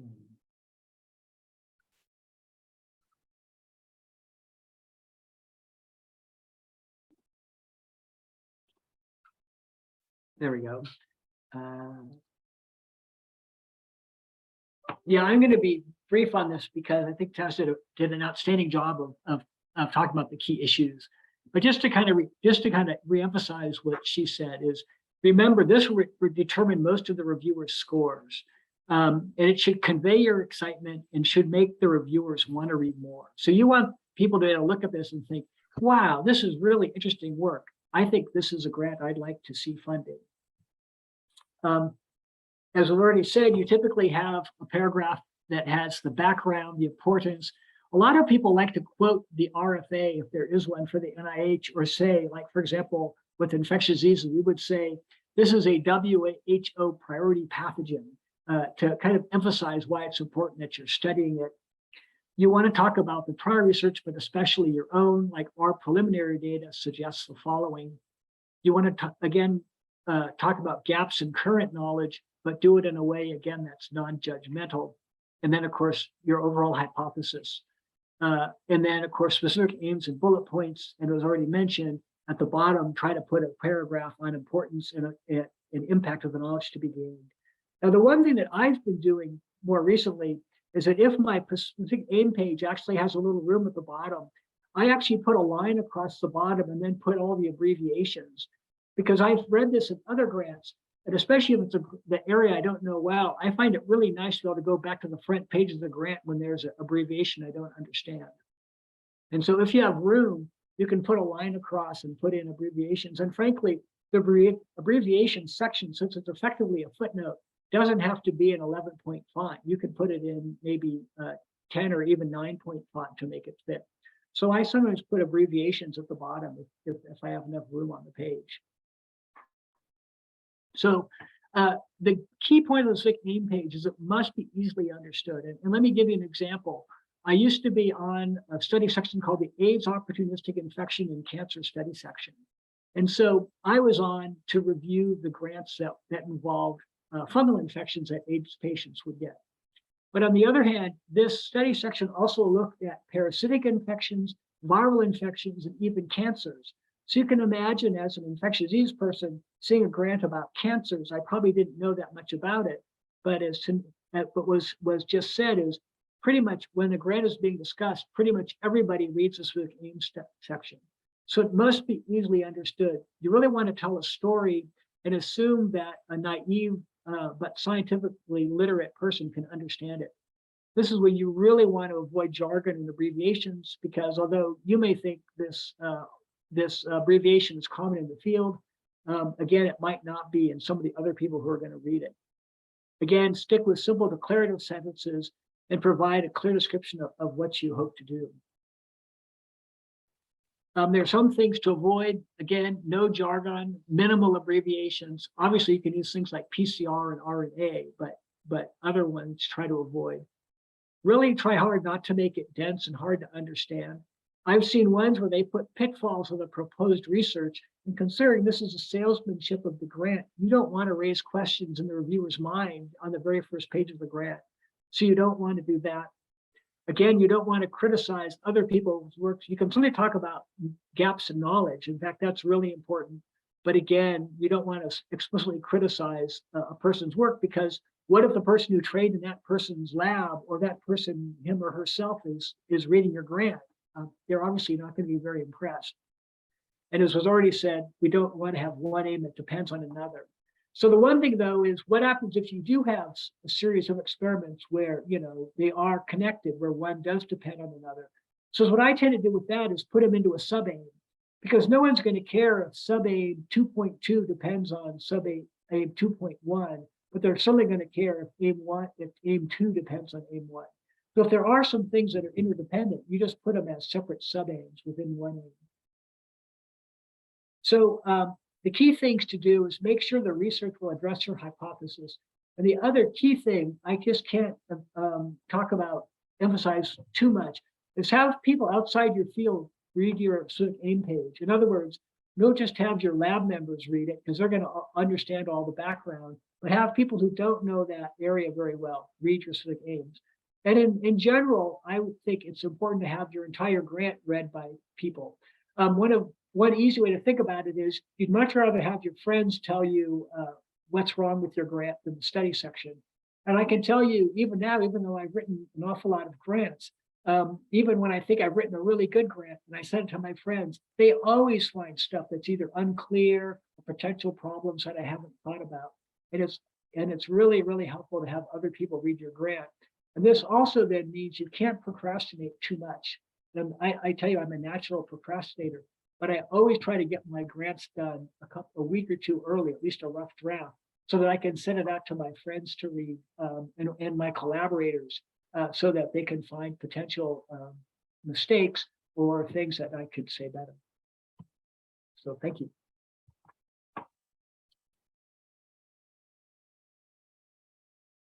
Thanks, Scott. Let's take some questions here. I'm going to throw in a couple that came through the chat. One was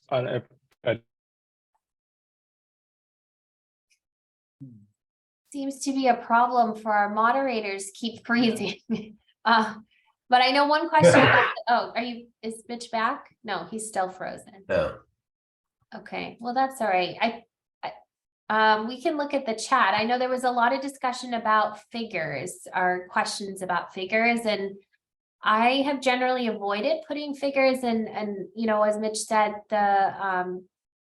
they are not published on the NIH website, and I find it hard to fit everything. Oh, Mitch, you're back. But I don't know if others, Bill, it sounds like you have included figures or on your aims. Well, a summary cartoon of just showing how the aims are interrelated. Okay. So it's not a data figure by any means. Yeah. And that's perfectly optional. And I agree, there are times where I leave it out where I need more space for text.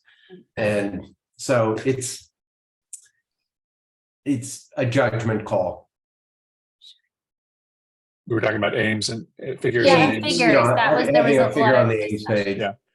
Yeah, I think if there's something, you have to sort of decide whether the space is better with it or without it. But oftentimes, if there's a mechanistic pathway, a figure often can be extremely helpful. But there was a question about dependent aims. I'm wondering if we should talk a bit more about that.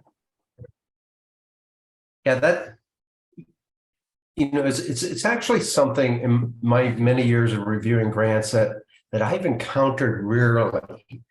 And when I did, it was many years ago. It seems to be very rare today.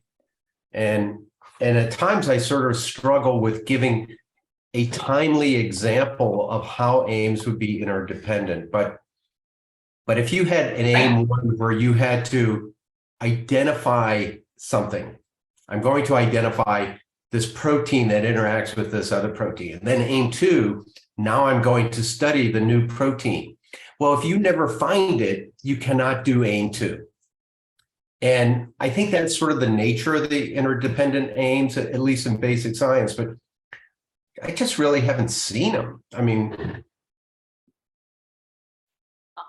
I'll just add, I think in health services that I still do see them. And I think because typically if there are 3 aims, aim 1 is a secondary data analysis, aim 2 might be a qualitative set of analyses, and all of that works towards designing some kind of pilot feasibility type of intervention or small. And so, I think you want to go to avoid the dependence of 3, you might go in saying based on prior literature or our work, or maybe a small pilot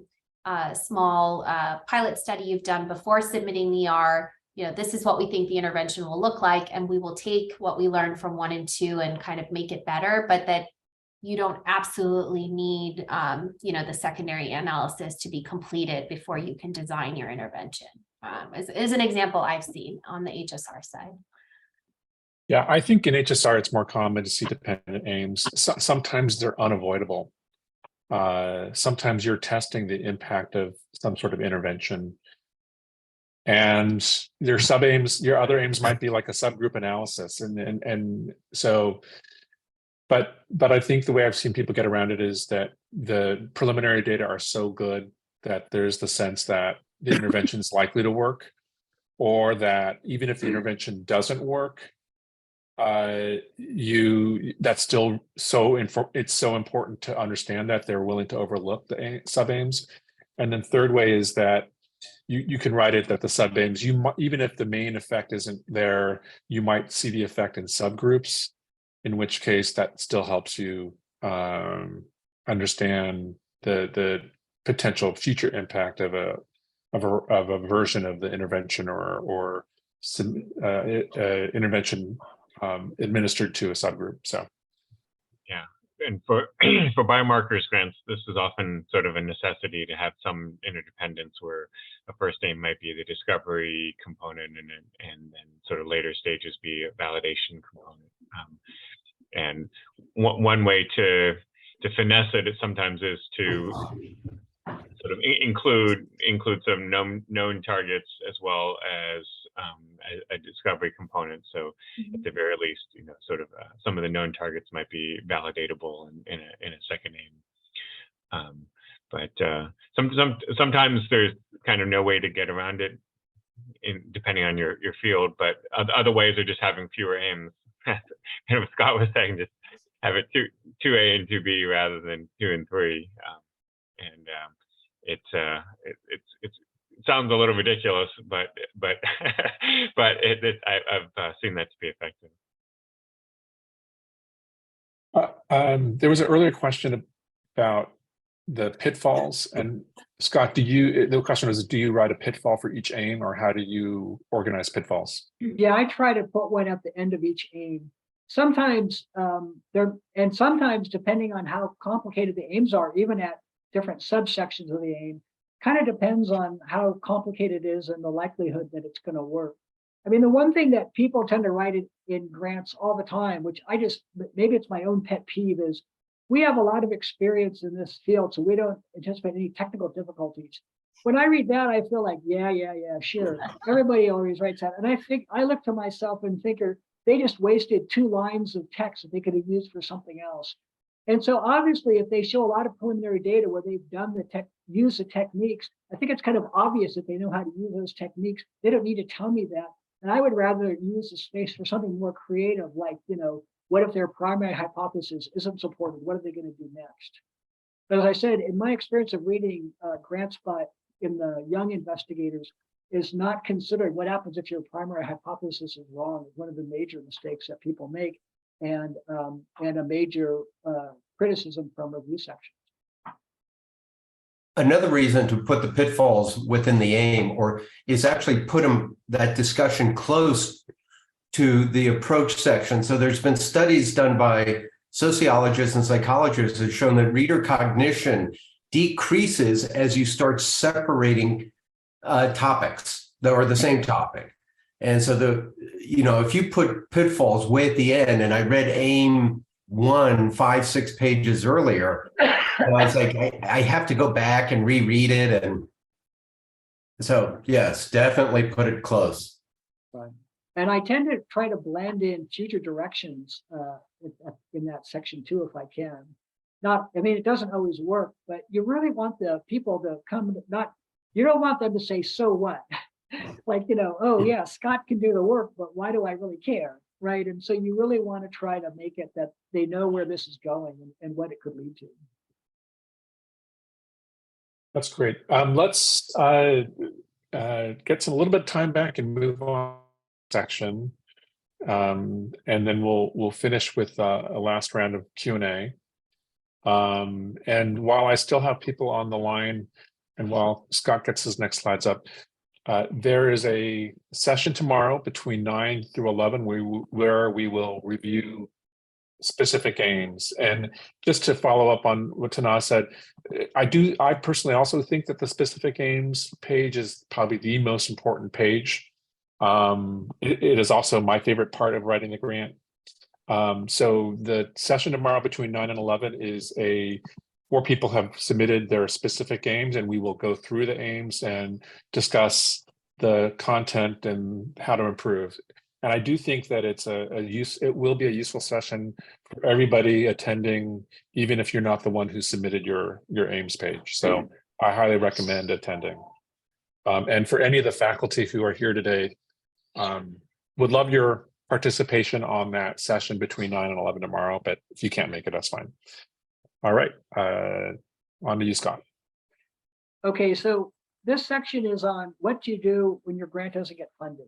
And let me say, all of us have had grants not funded. It's part of being in academia. And, it can be really tough because you think about it, you spent 6 months writing your grant. This is your baby. And the study section says, well, your baby isn't pretty enough. And but the point is you have to understand that this is part of life. In fact, in the study sections I've been on, virtually no grant gets funded at the first go around. It almost always has to go in for a second time. And so let's go through it a little bit. The key thing is you're allowed to write a 1-page rebuttal if your grant was submitted as a first submission. For the second submission, you're allowed to add a 1-page introduction.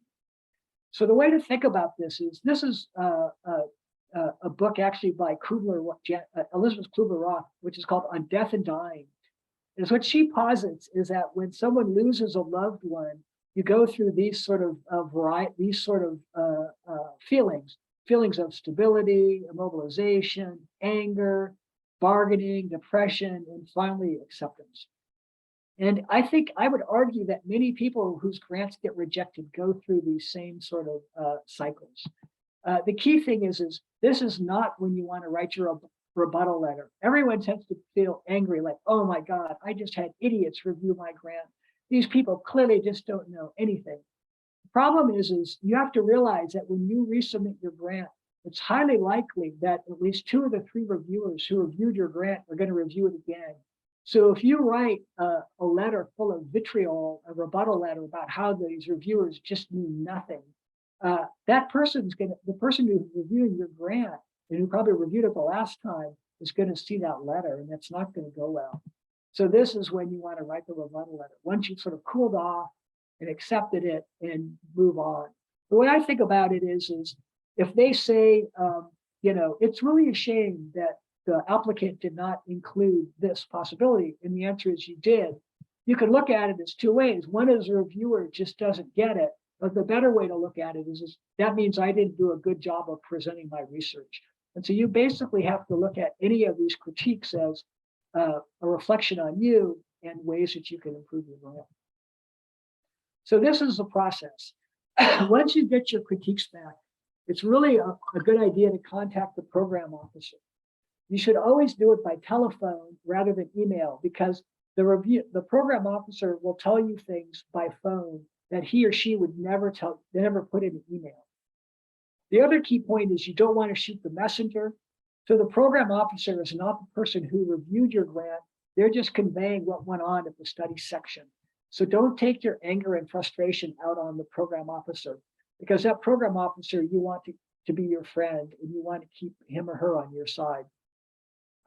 Read the summary statements closely, and especially the resume and summary of discussion, because that kind of tells you what went on during the discussion of your grant. Now, you won't get this if your grant is triaged, which is why it's always nice to have your grant actually scored and not triaged. And then look for common themes.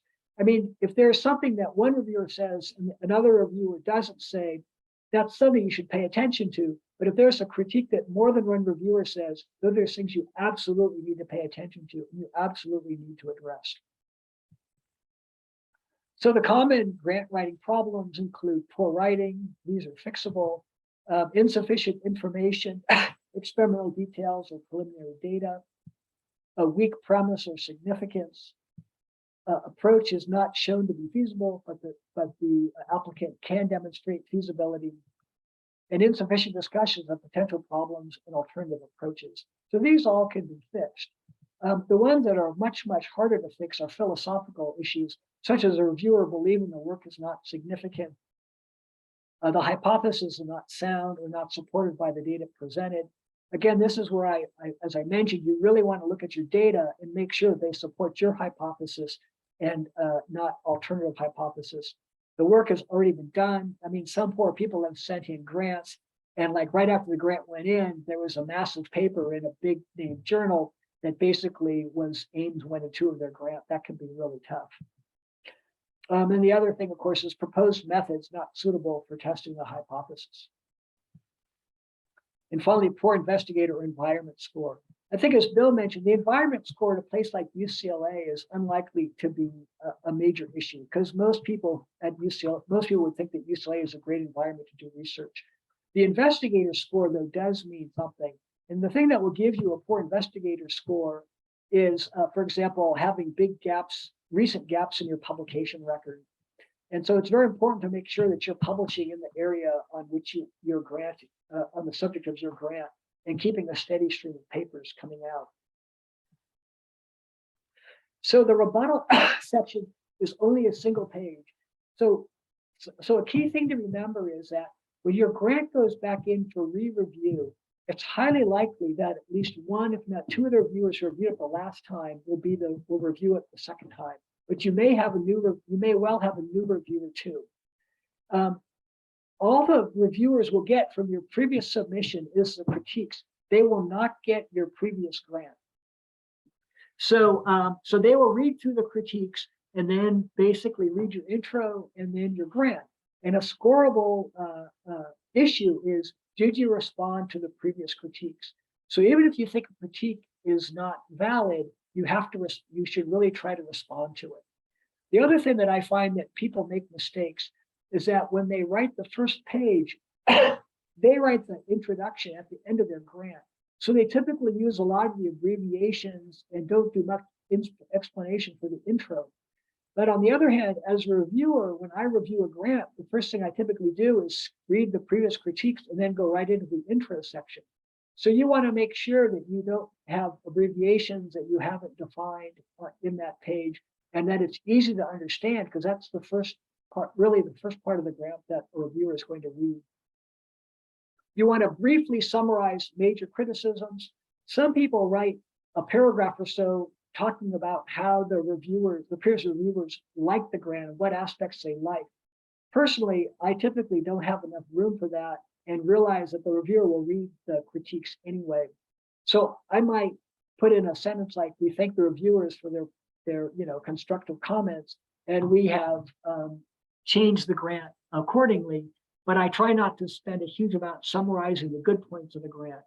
And then when you get to the major criticisms of the grant, I try to summarize them rather than enumerating them one by one by one. I also try to frame the criticisms in a positive light. So for example, if instead of stating the reviewers felt that we were unqualified to do the proposed work, you would say the reviewers felt that additional expertise in statistical analysis would strengthen the project. And so I try to make it in that way, and I try very hard when I'm writing my responses not to sound defensive. So remember, again, some of the reviewers likely read this section, and the reviewers will comment on responses to previous critiques. So the one thing, though, is you want to make suggested changes if they're reasonable, but if they're not reasonable, you want to respectively say why. You don't want to, of course, sound irritated, but many of us have felt like whipsawed. Like, for example, I had a grant that I put in, and one reviewer just hated one section of an aim. So I said, okay, fine, I cut it out. Then I sent the grant back in, and another reviewer said, oh, it was very disappointing that the PI did not propose to do this. And that thing that they wanted me to do was something I cut out because another reviewer told me to do it. So basically, don't just make every change suggested by the reviewer, but really consider the critiques. And if you have a really good reason why you don't want to make that change, tell them why. But of course, do it in a respectful and non-confrontational manner.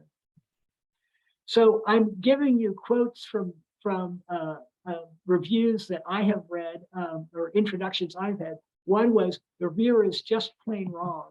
And as you can imagine, this grant did not do well. On the other hand, people can easily say, we respectfully disagree, and the grant may be funded. So always remember the viewpoint of the reviewer. So as a reviewer, you typically have 9 or 10 grants that you have to read. And it's your job to try to sort them into, to rank them from the best to the worst. If the reviewers are not trying to be mean to you or try to submarine your grant, at least not most of the time, they're just doing their honest best, trying to do what can be a real challenge, which is to rank these grants. And so when you write the introduction section, you really want to be respectful of the reviewer and understand their point of view. So again, keep the tone positive. In fact, you want to try to convey commitment and excitement. A nice thing to do is add additional data, like, since the last version of the grant, we have the following additional data to add, or maybe even list a couple of new publications that you might have gotten in since then. And then again, have somebody else read it to make sure that it sounds positive rather than defensive and like you're irritated. So some final thoughts is, make sure it's the best possible by maximizing the preliminary data and publication. Have others read it. Now remember, there's only one submission or additional submission allowed for a current grant. But if that second submission doesn't get funded, you can just give it another name and send it in again. So remember, the second grant, after the second rejection, although you can send it in as a new proposal, you're not allowed to put in a rebuttal letter. But you should remember that it's still likely that some of the old reviewers will review the new grant. So because of that, you should still address the critiques from the previous version, even though you don't have a rebuttal section. So at the final thoughts are, occasionally you'll find a grant where the reviewers consistently love aim 1, for example, but you can never get them to accept aims 2 or 3. So one thing I've seen people do successfully is to then take the aim that the reviewers really liked and at least submit it as an R21. Clearly, it doesn't give you anywhere near the funding that you would get with an R01, but some funding is always better than no funding. And if you've already written the aim, trimming it down to a 7-page grant is usually pretty easy. So with that, I'll stop. Thanks. Thanks, Scott. I'm going to ask the first follow-up question to that last part, which is sage advice on, let's say you resubmit and it still doesn't get scored well enough to get funded. Do you have a rule of thumb or sage advice about resubmitting a brand new grant, or maybe it's time to move on? I think this is where talking to the program officer is a really good idea, because sometimes you can get the sense that they actually really like the topic, but they just think your execution was bad, in which case you clearly want to send it in. But on the other hand, if you get the sense that the reviewers just aren't interested in that topic, sending it into the same grant, the same study section is going to be a real tough lift. So the other thing you can try to do is get it sent to a different study section. And because you could decide that the study section just doesn't get it. But the problem is it can be a real challenge to try to send things to different study sections. But again, your program officer can frequently give you advice about how to do that. So this is where communicating with the program officer can be extremely helpful.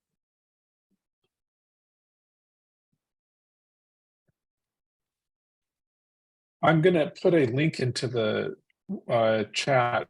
It's on that last topic. I agree. Sometimes grants don't get reviewed well because they're not good grants, and you need to change the topic. Or good enough, I would just say. But often it's the wrong study section. They just don't get it. And if you do rewrite a grant, how do you know which study section it will go to? Well, there is a tool on the NIH website that I just put a link to, where you will type in the title of your grant and your aims page, and it will tell you the most likely study section it will go to. And there are different terms. If you just change certain terms, it could dramatically change what study section it goes to. Whether you use the word prevention or intervention or sort of epidemiology as a term, it could dramatically affect. So that just the changing of the title or the way you write your aims will be enough. So another thing to try to do is a good friend of mine has said that he feels like the chance of his grants getting funded is proportional to the number of people in the study section who know who he is.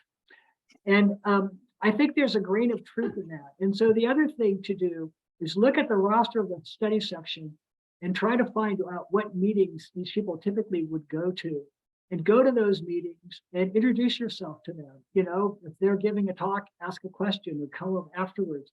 And if you're giving a talk or a poster, try to see if any people in the study section would come by. Try to make sure that you can give a talk. Because even though we try to be as objective as possible, clearly if you know the person, you think, oh, this is a nice person who does really good work, based on meeting them at a meeting, they're likely to be more favorable for your grant. And so that's, I think, obviously in the age of COVID, we're doing things by Zoom, that's much harder. But it's really, really important to go to the right, to make sure that people know who you are. And I kind of along those lines of people know who you are. I think the program officials, they are, in my experience, I thought I was going to submit to this study section, and it was actually the program official that said, no, I think, this is implementation science, but I think you should do the behavioral study section. It's a better fit. So they are incredibly knowledgeable.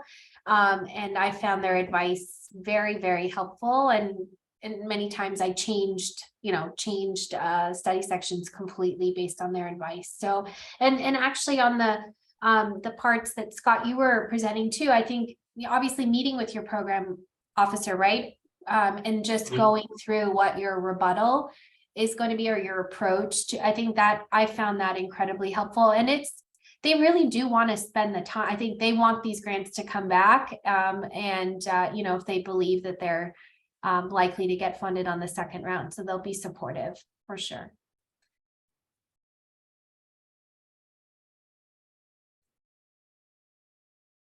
Other questions?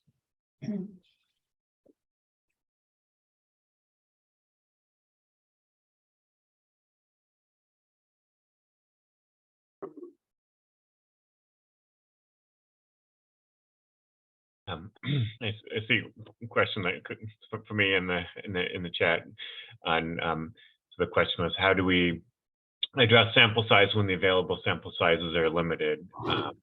And this is a very common problem in human subjects research.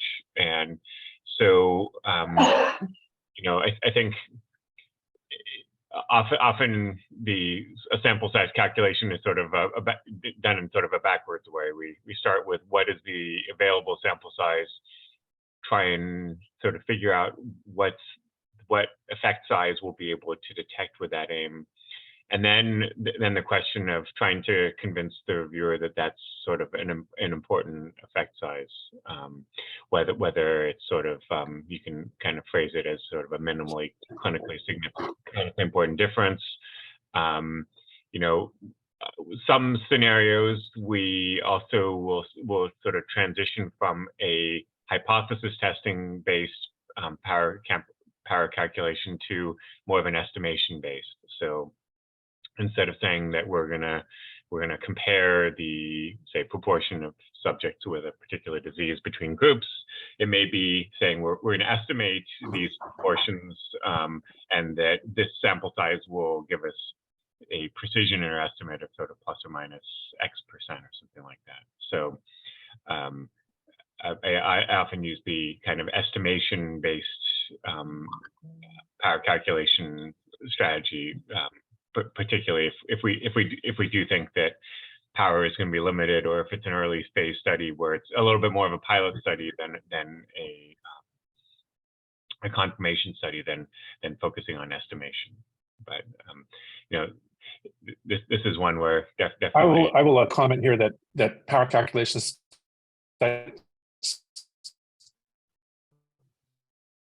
Oh no, that's like a Sample size cliffhanger. calculations is a dark art. Mitch, you cut Am I out. back on? Say it again, because you cut out. Okay, am I back? Yes. Yeah. You are, but you're choppy. Yeah.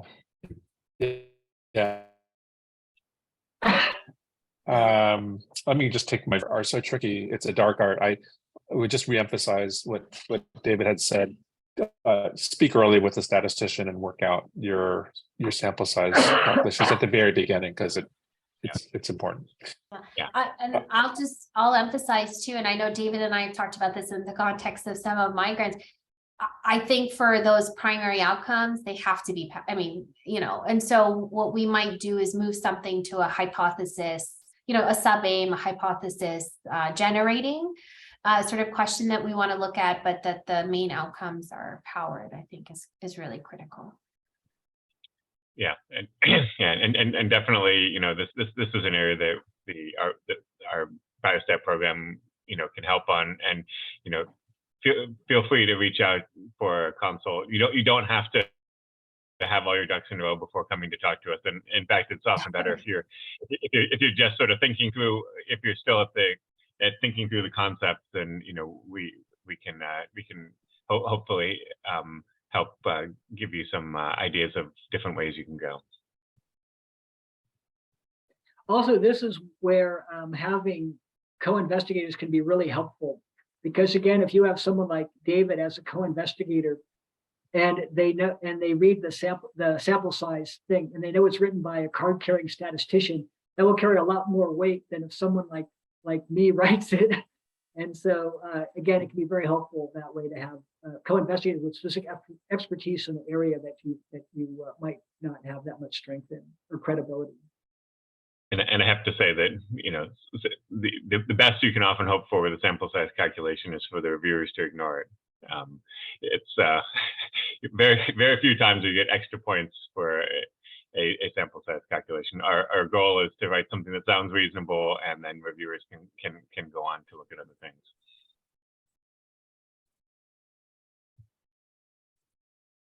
There was a additional question about going back about effort.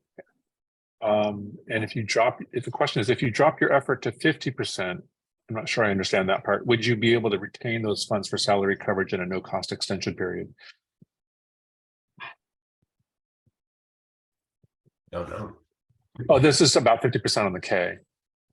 I can comment on that. So Yes, for K awards, you can cut back your effort in your last 2 years to 50% down from 75%. That allows you more room on your salary support to take salary support on an R. So you could say, for example, be 50% on the K and 25% on your R for salary support. But the drop in your K award money would go towards project expenses. You wouldn't be able to, I guess if you used those monies and didn't expend it, yeah, I guess you could carry that forward. So I guess the quick answer is yes. But a K award, like anything else, you can only carry forward no more than 25% of the annual budget to the next year. That's right. Right.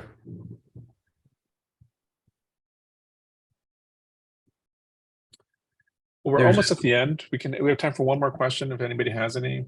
Well, there's one from Julietta addressing individual criterion scores in the 2 to 3 range with no weaknesses listed. If no weaknesses are listed, you don't need to address it. Don't. I will comment on this.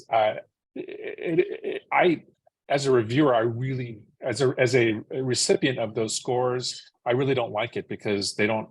The NIH says that if you give a score of 2 to 3, you don't have to list any weaknesses as a reviewer. But that's sort of frustrating because if you get a score of 3, you're thinking, well, how could I have improved it if they don't tell me how to improve it? Yeah. But it is a common occurrence for reviewers to give a score of 2 to 3 with no specific weaknesses. So it's hard to say what to do about that. When I chaired a study section some years ago, if a reviewer put in 3, we asked them to list at least one weakness. Yeah, the instructions are a reviewer. The instructions are the reviewer has to list weaknesses if there's 3, a score of 3. Yeah. You only don't list it if it's 1 to 2. That actually is not true because I actually was just on study section and this came up, and the PO said no, actually. We don't require a weakness if you give a score of 3. But I was just on study section, and I got the opposite. So I guess it really depends on the study section. Yeah. But I would agree, Mitch. If you get a 3 and there's no weakness listed, like that would be frustrating. Yeah. But if it's 2, if you get a 2 or a 1, you don't have to do anything.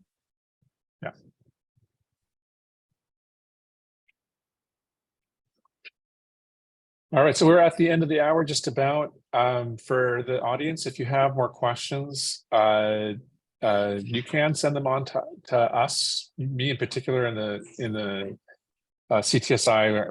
We can try to answer these questions. You can also show up tomorrow at our second day of workshop between 9 and 11, and we encourage anybody and everyone to come to that part. And on behalf of the CTSI, let me thank all the faculty presenting today. Fantastic job, and I thought this workshop was great, and appreciate your wisdom. The Zoom link should be in the agenda. So if you don't have it for tomorrow, just let us know. Bye-bye.